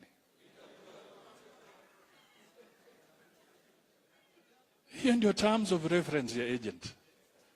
Sasa hata kulinda kura imekuwa mzaha katika Kenya hii. Mambo kama haya ndio tunashangaa. tunaelekea wapi. Wale ambao wamekosa njia wanatafuta mbinu zozote kuharibu. Kwa hivyo sisi kama Wakenya na nyinyi Waislamu mkiwemo, na ukweli wa mambo ni kwamba kwa kijiografia, kwa upana wa jiografia, eneo ambazo Waislamu wanaishi kwa wingi ni pana zaidi. Huge territory. Kulinda kura huko sio rahisi. Kwa hivyo mimi nawaomba mulinde kura.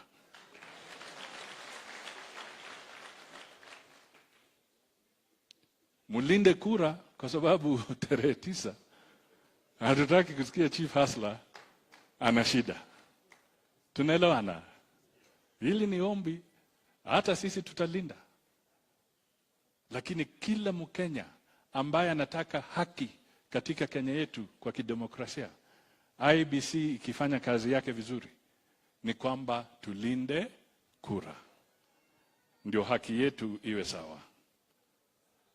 Ndugu, nadhani nimezungumza ya kutosha. Now, there's a group of Kenyans who are called undecided. Yani hajaamua. Undecided.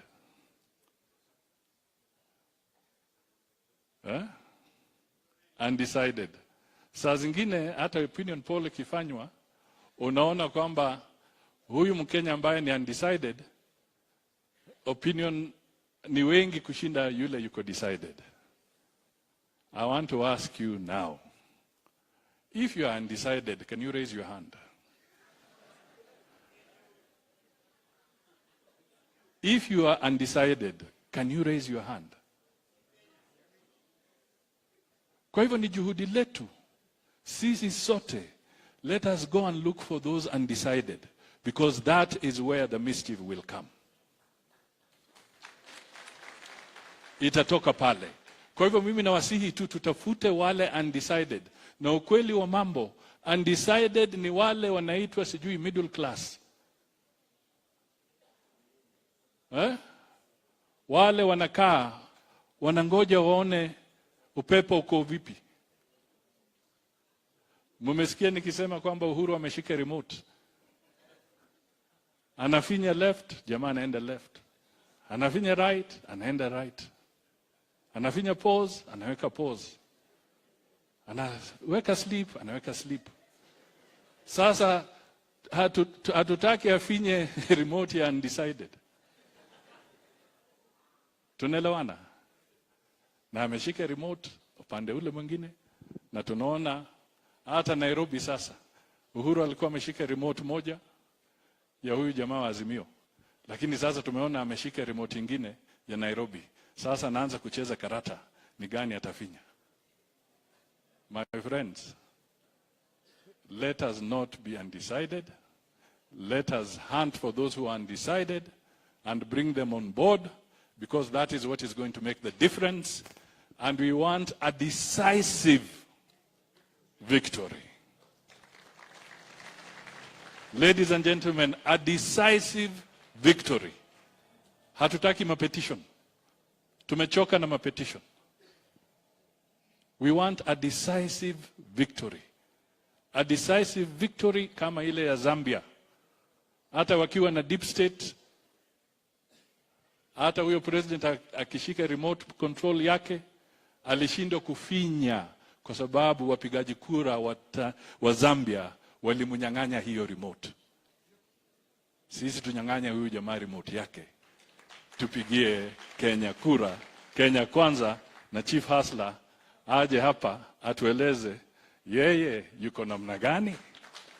Ndugu Deputy President, karibu bwana Chief Hasla. Ama ni Sheikh Hasla. Asante sana.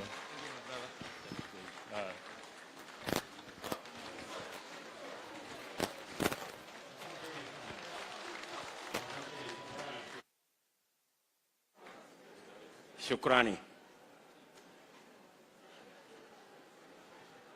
viongozi wote wenzangu, Mheshimiwa Musalia, Mheshimiwa Wetangula, Mheshimiwa Gachagua, viongozi magavana, maseneta, wabunge, ndugu Waislamu, assalamu alaikum. Hamjambo.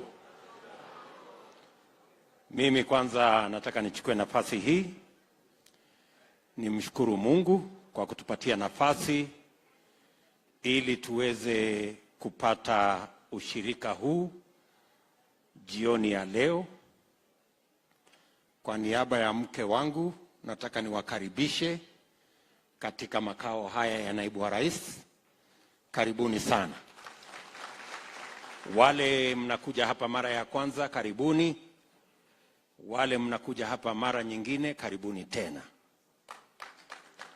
Na Mungu akitujalia tupate nafasi nyingine, mnakaribishwa tena. Mimi nataka nichukue nafasi hii pia niwashukuru sana.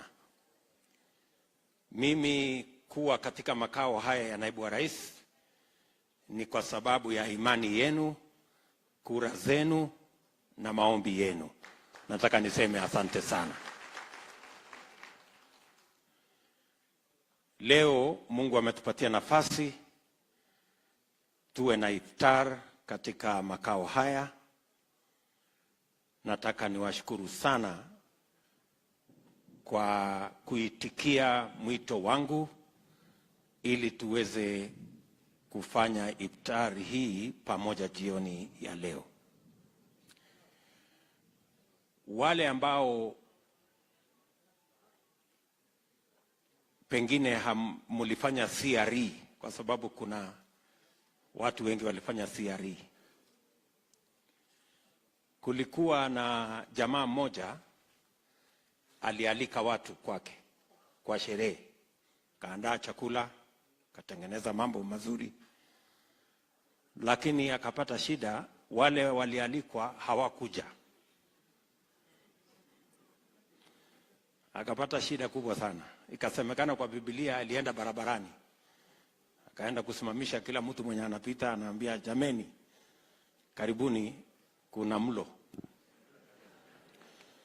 Na washukuru sana, kwa sababu kama hamungekuja ningekuwa na hiyo kazi ngumu pale barabara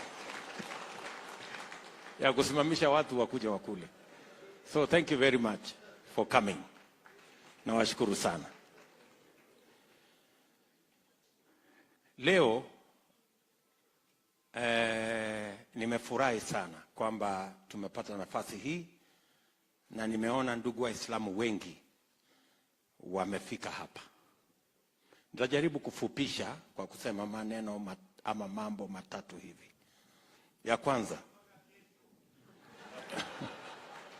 Ya kwanza, mimi nataka niwashukuru sana Waislamu. Na washukuru sana kwa sababu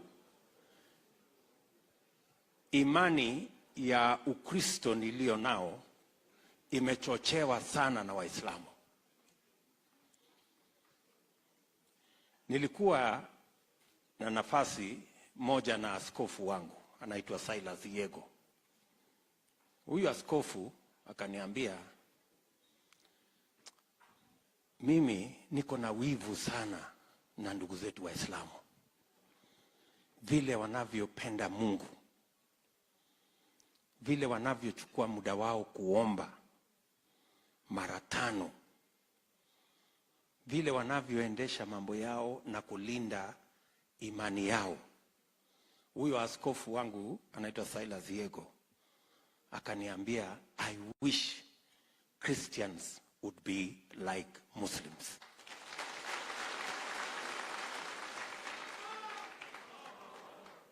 And I know Silas Diego is somewhere, and possibly he's listening. That's what he told me. Nyinyi mnanielewa? Akasema, I wish Christians were as serious in their faith like Muslims. Mnajua mara nyingi nimelaumiwa sana kuwa Mkristo. huyu mtu inaonekana Mkristo sana huyu. Lakini hii Ukristo imechochewa na Uislamu. We are trying to be as good a Christian as the Muslims are. Nyinyi mnanielewa? Na ndio mnaona, and my good brother Aden Duale amesema hapa ya kwamba as a Christian I have always, na mimi nataka niwashukuru sana Waislamu kwa sababu mmenipa nafasi mzuri sana ya kumtumikia Mungu. Pale mnaponiita shughuli ya madrasa, pale mnaponiita mambo ya misikiti, it is always a pleasure to give to God. Kwa sababu kwa Biblia tunafundishwa ukimpa mtu maskini ama ufanye kazi ya Mungu ya madrasa, kanisa ama misikiti, ni kama kumkopesha Mungu. Ni mnanielewa? So nataka niwaulize ndugu Waislamu, sisi tunawaheshimu sana kama Wakristo. We value the way you value your faith. Na mnatusaidia hata na sisi. Vile mnavyofunga nyinyi, hata katika boma hii tunafunga.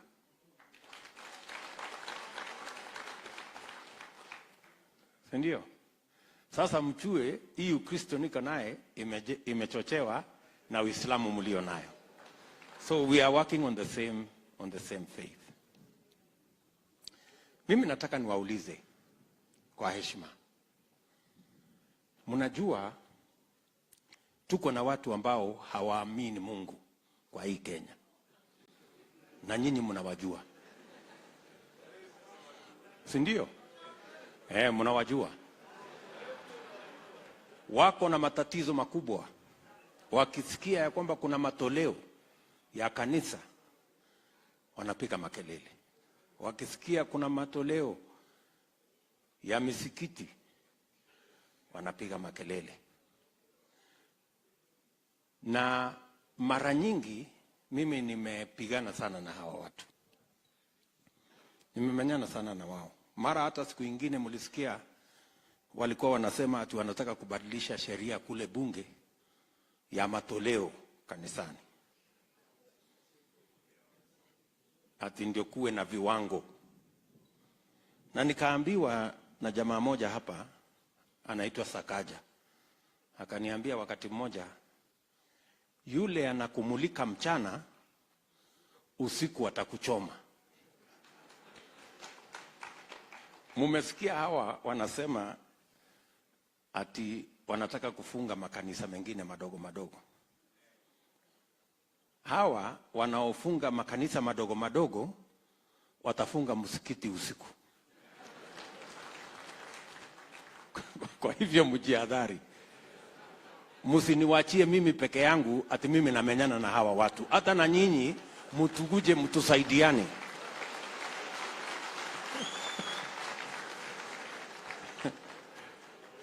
Sasa nyinyi mnafikiria ya kwamba kama wako na shida na matoleo kanisani, wako na amani na matoleo misikitini? So jameni, tuungane, tutetee imani yetu kwa Mungu. Hawa watu wasikuje wakazuia mambo ya Mungu yakaendelea dunia hii. Ama namna gani, my friends? Tunaelewana? Jambo la pili, mimi nataka mjue ya kwamba sisi wote ni Wakenya. Na hakuna Mkenya ambaye ni tofauti na Mkenya mwenzake.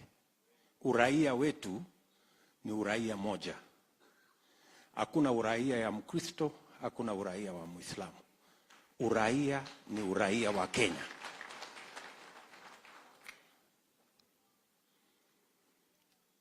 Mambo yale mengine yanaendelea katika Kenya yetu ni ile Waingereza wanasema evil thrives when good men keep quiet.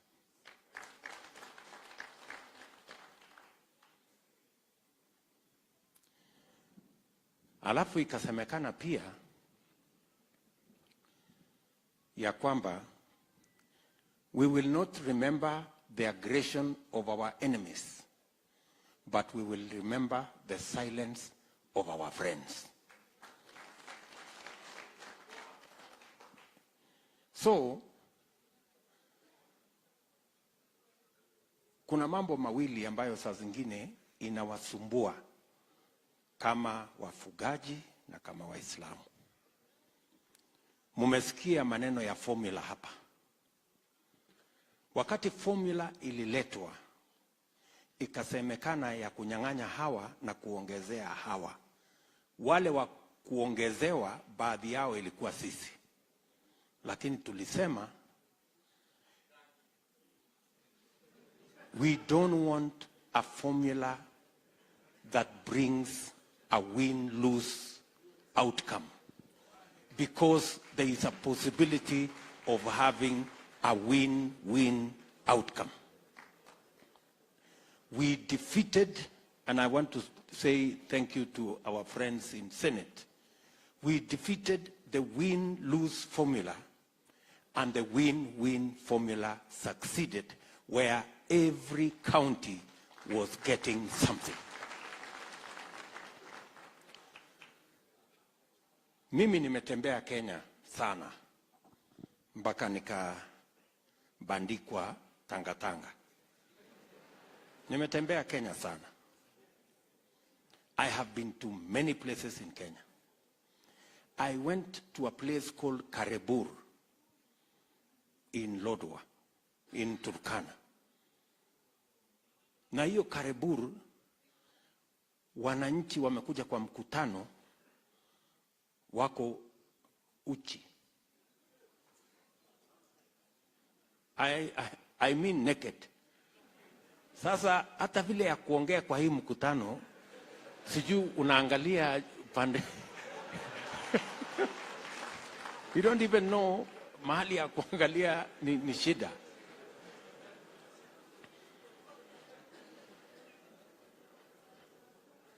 I have been to many areas.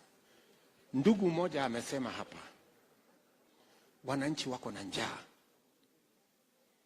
Kuna sehemu mifugo inakufa kwa sababu ya kiangazi.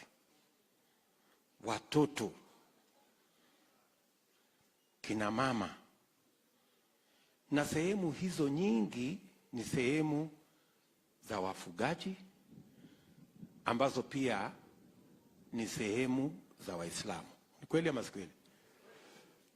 Ukisikia mtu anasema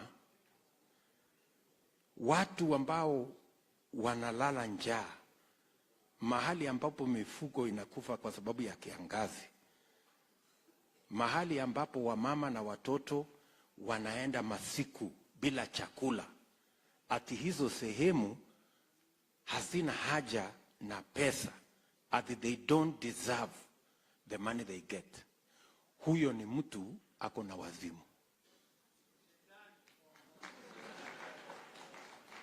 Honestly, there is no rational leader anywhere knowing the situation in northern Kenya.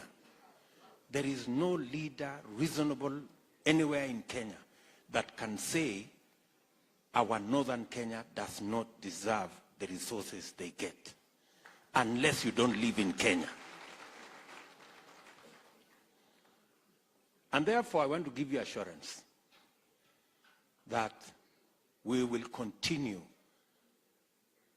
to balance the resources of our country and to provide affirmative action so that our areas that are traditionally marginalized that have more challenges than others continue to deserve the resources they get so that we can make those areas part of Kenya. Nyinyi mnanielewa? Na niseme hivi. Mumesema tuko na changamoto ya mambo mengi. Tuko changamoto ya ID, tuko na changamoto ya passport, tuko na changamoto kwa sababu ya identities fulani fulani. I want to give you my word. Our commitment is that we will have one identity as the people of Kenya. Na hakutakuwa na citizen aina mbili. Tutakuwa na citizenship aina moja ya Wakenya wote. It doesn't matter where you come from. It doesn't matter your faith. It doesn't matter your color. So long as you are a Kenyan, you will have the same treatment as every other Kenyan.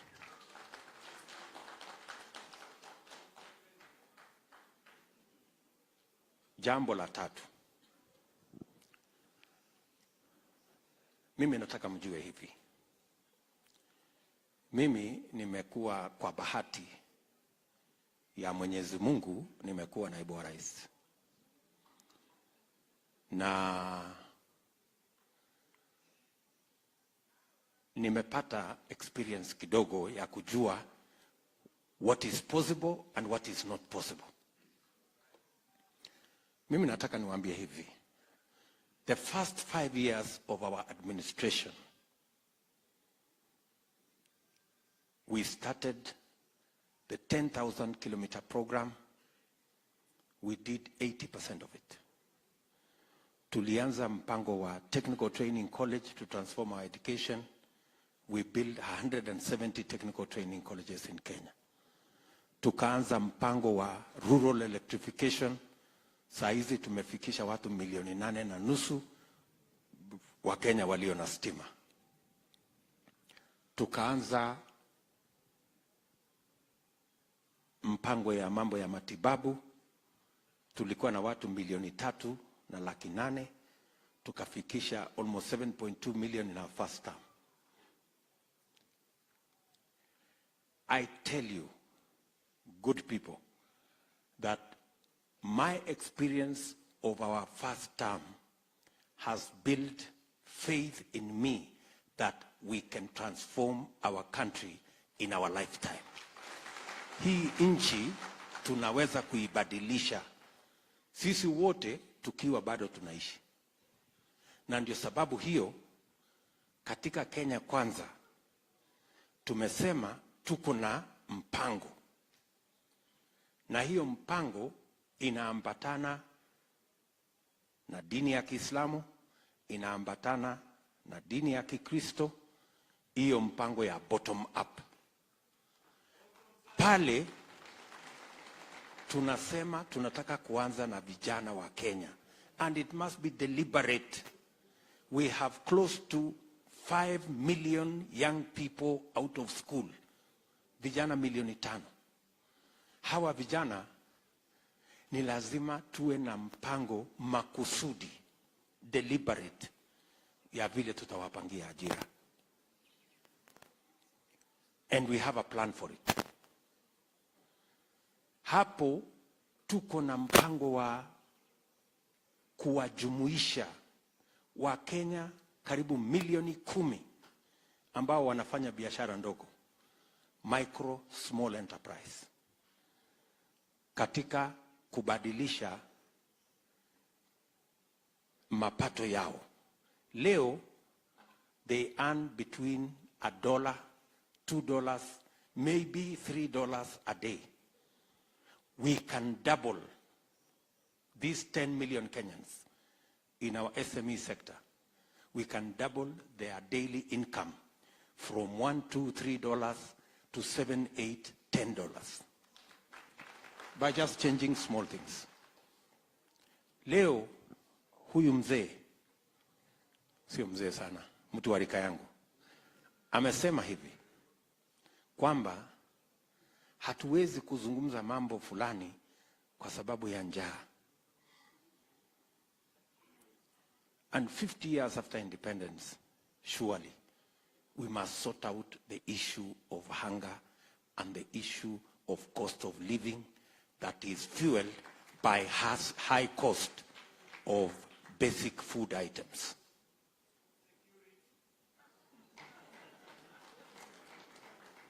Na mwisho tumesema, God willing, kwa mapenzi ya Mungu, tunasema inshallah, kabla ya Disemba mwaka huu, tunataka kila mmoja wetu awe na bima ya afya ya NHIF. And it is possible. I say it is possible because I have seen it happen. Tunaelewana jameni? So we have a plan. Na tunataka hii nchi yetu, let us not delegate it to other people. We are the ones to fix it. Sisi ndio tutarekebisha hii nchi. Na mimi nataka niwaombe kama ndugu wa Kristo, Waislamu na wale wengine wote, tushikamane na tufanye hiyo kazi pamoja. And that is why tunawaeleza ya kwamba tunataka tuungane pamoja na nyinyi, tubadilishe hii Kenya na tusonge mbele tukiwa pamoja. Na mwisho,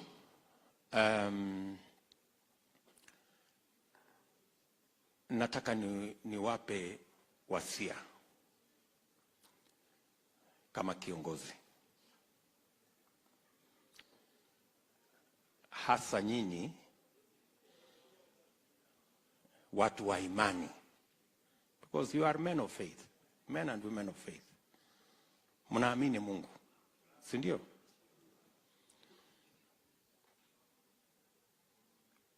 Tunapowachagua viongozi, mimi karibu sasa nikuwe mzee. Nilikuwa kijana muda, lakini sasa nimeanza kuwa mzee. Mimi nataka niwapatie advice as an elder and as a leader in Kenya.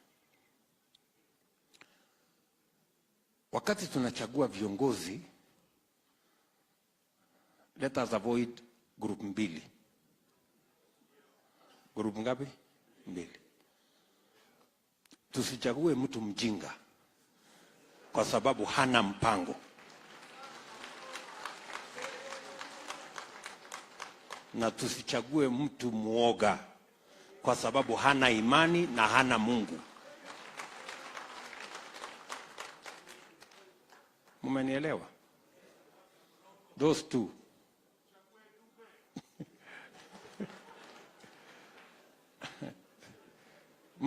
Mtu mjinga atawasumbua sana kwa sababu hana mpango. Sasa tibim tialala ria, muda inaisha, mara sijui rege, sijui nini, atawaharibia muda.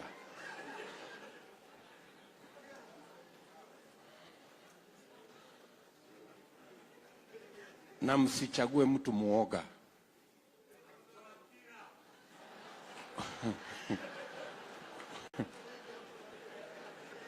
Let me say the following.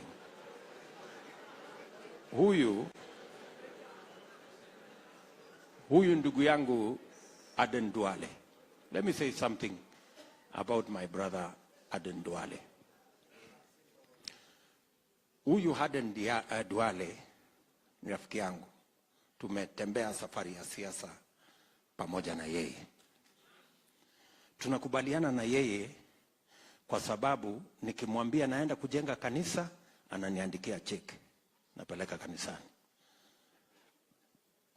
Akienda kwa msikiti kujenga, anachukua pesa yangu, anapeleka kwa msikiti kujenga. Tunakubaliana kwa imani.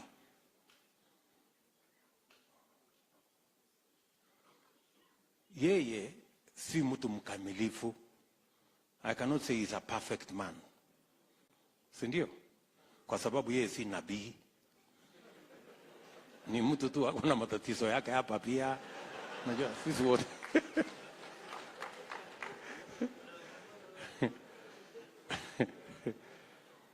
lakini huyu Duale si mtu muoga. That one I know. And he will speak his truth the way he knows how. And he will always stand on the right side of history.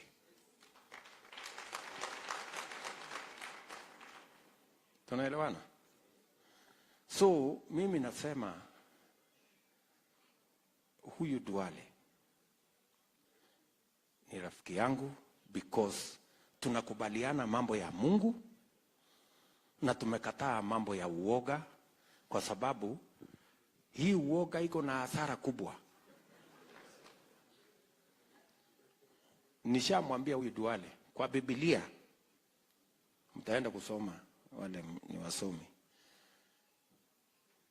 kitabu inaitwa Revelations 21 mstari wa 8. Nasema kati ya watu ambao hawawezi kwenda mbinguni ni watu waoga. Sasa hii uoga iko na hasara mara mingi. Uoga itakunyima mambo hapa duniani na mbinguni pia ukose. Unaona ile hasara iko kwa hii. Na ndio hii Kenya saa hii inaendeshwa na kuuzia watu uoga, mambo ya mashetani. Because how do you drive a country using blackmail and threats and intimidation na kuuzia watu uoga? As people of faith, we must refuse to be sold fear. Hakuna mtu amealikwa Kenya. Hakuna mtu ako matembezi as a tourist Kenya. Hakuna mtu mkimbizi kwa hii Kenya. Sisi wote ni wa Kenya. Ama namna gani? Mnanielewa? Please, good people. Everybody, we must defend our citizenship and our right to make choices as the people of Kenya. Mimi sio nabii. Si mnajua hivyo? Mimi ni hasla tu ya hapa dunia. Lakini mimi niliwaambia hii rege itakuja kusimama.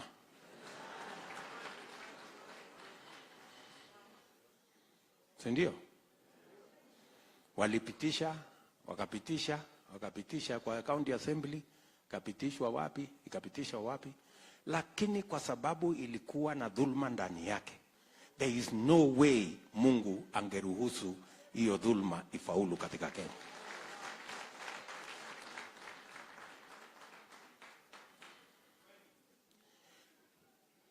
Hii azimio itaenda barabara ya BBI.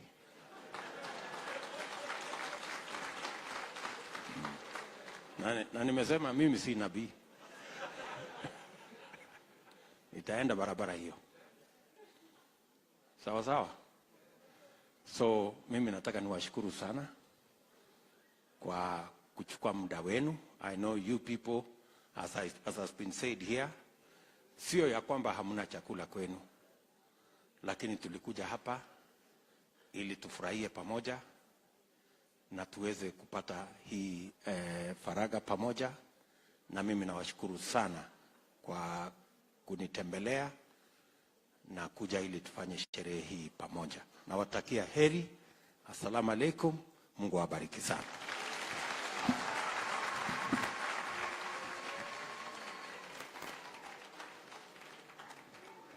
Asante sana.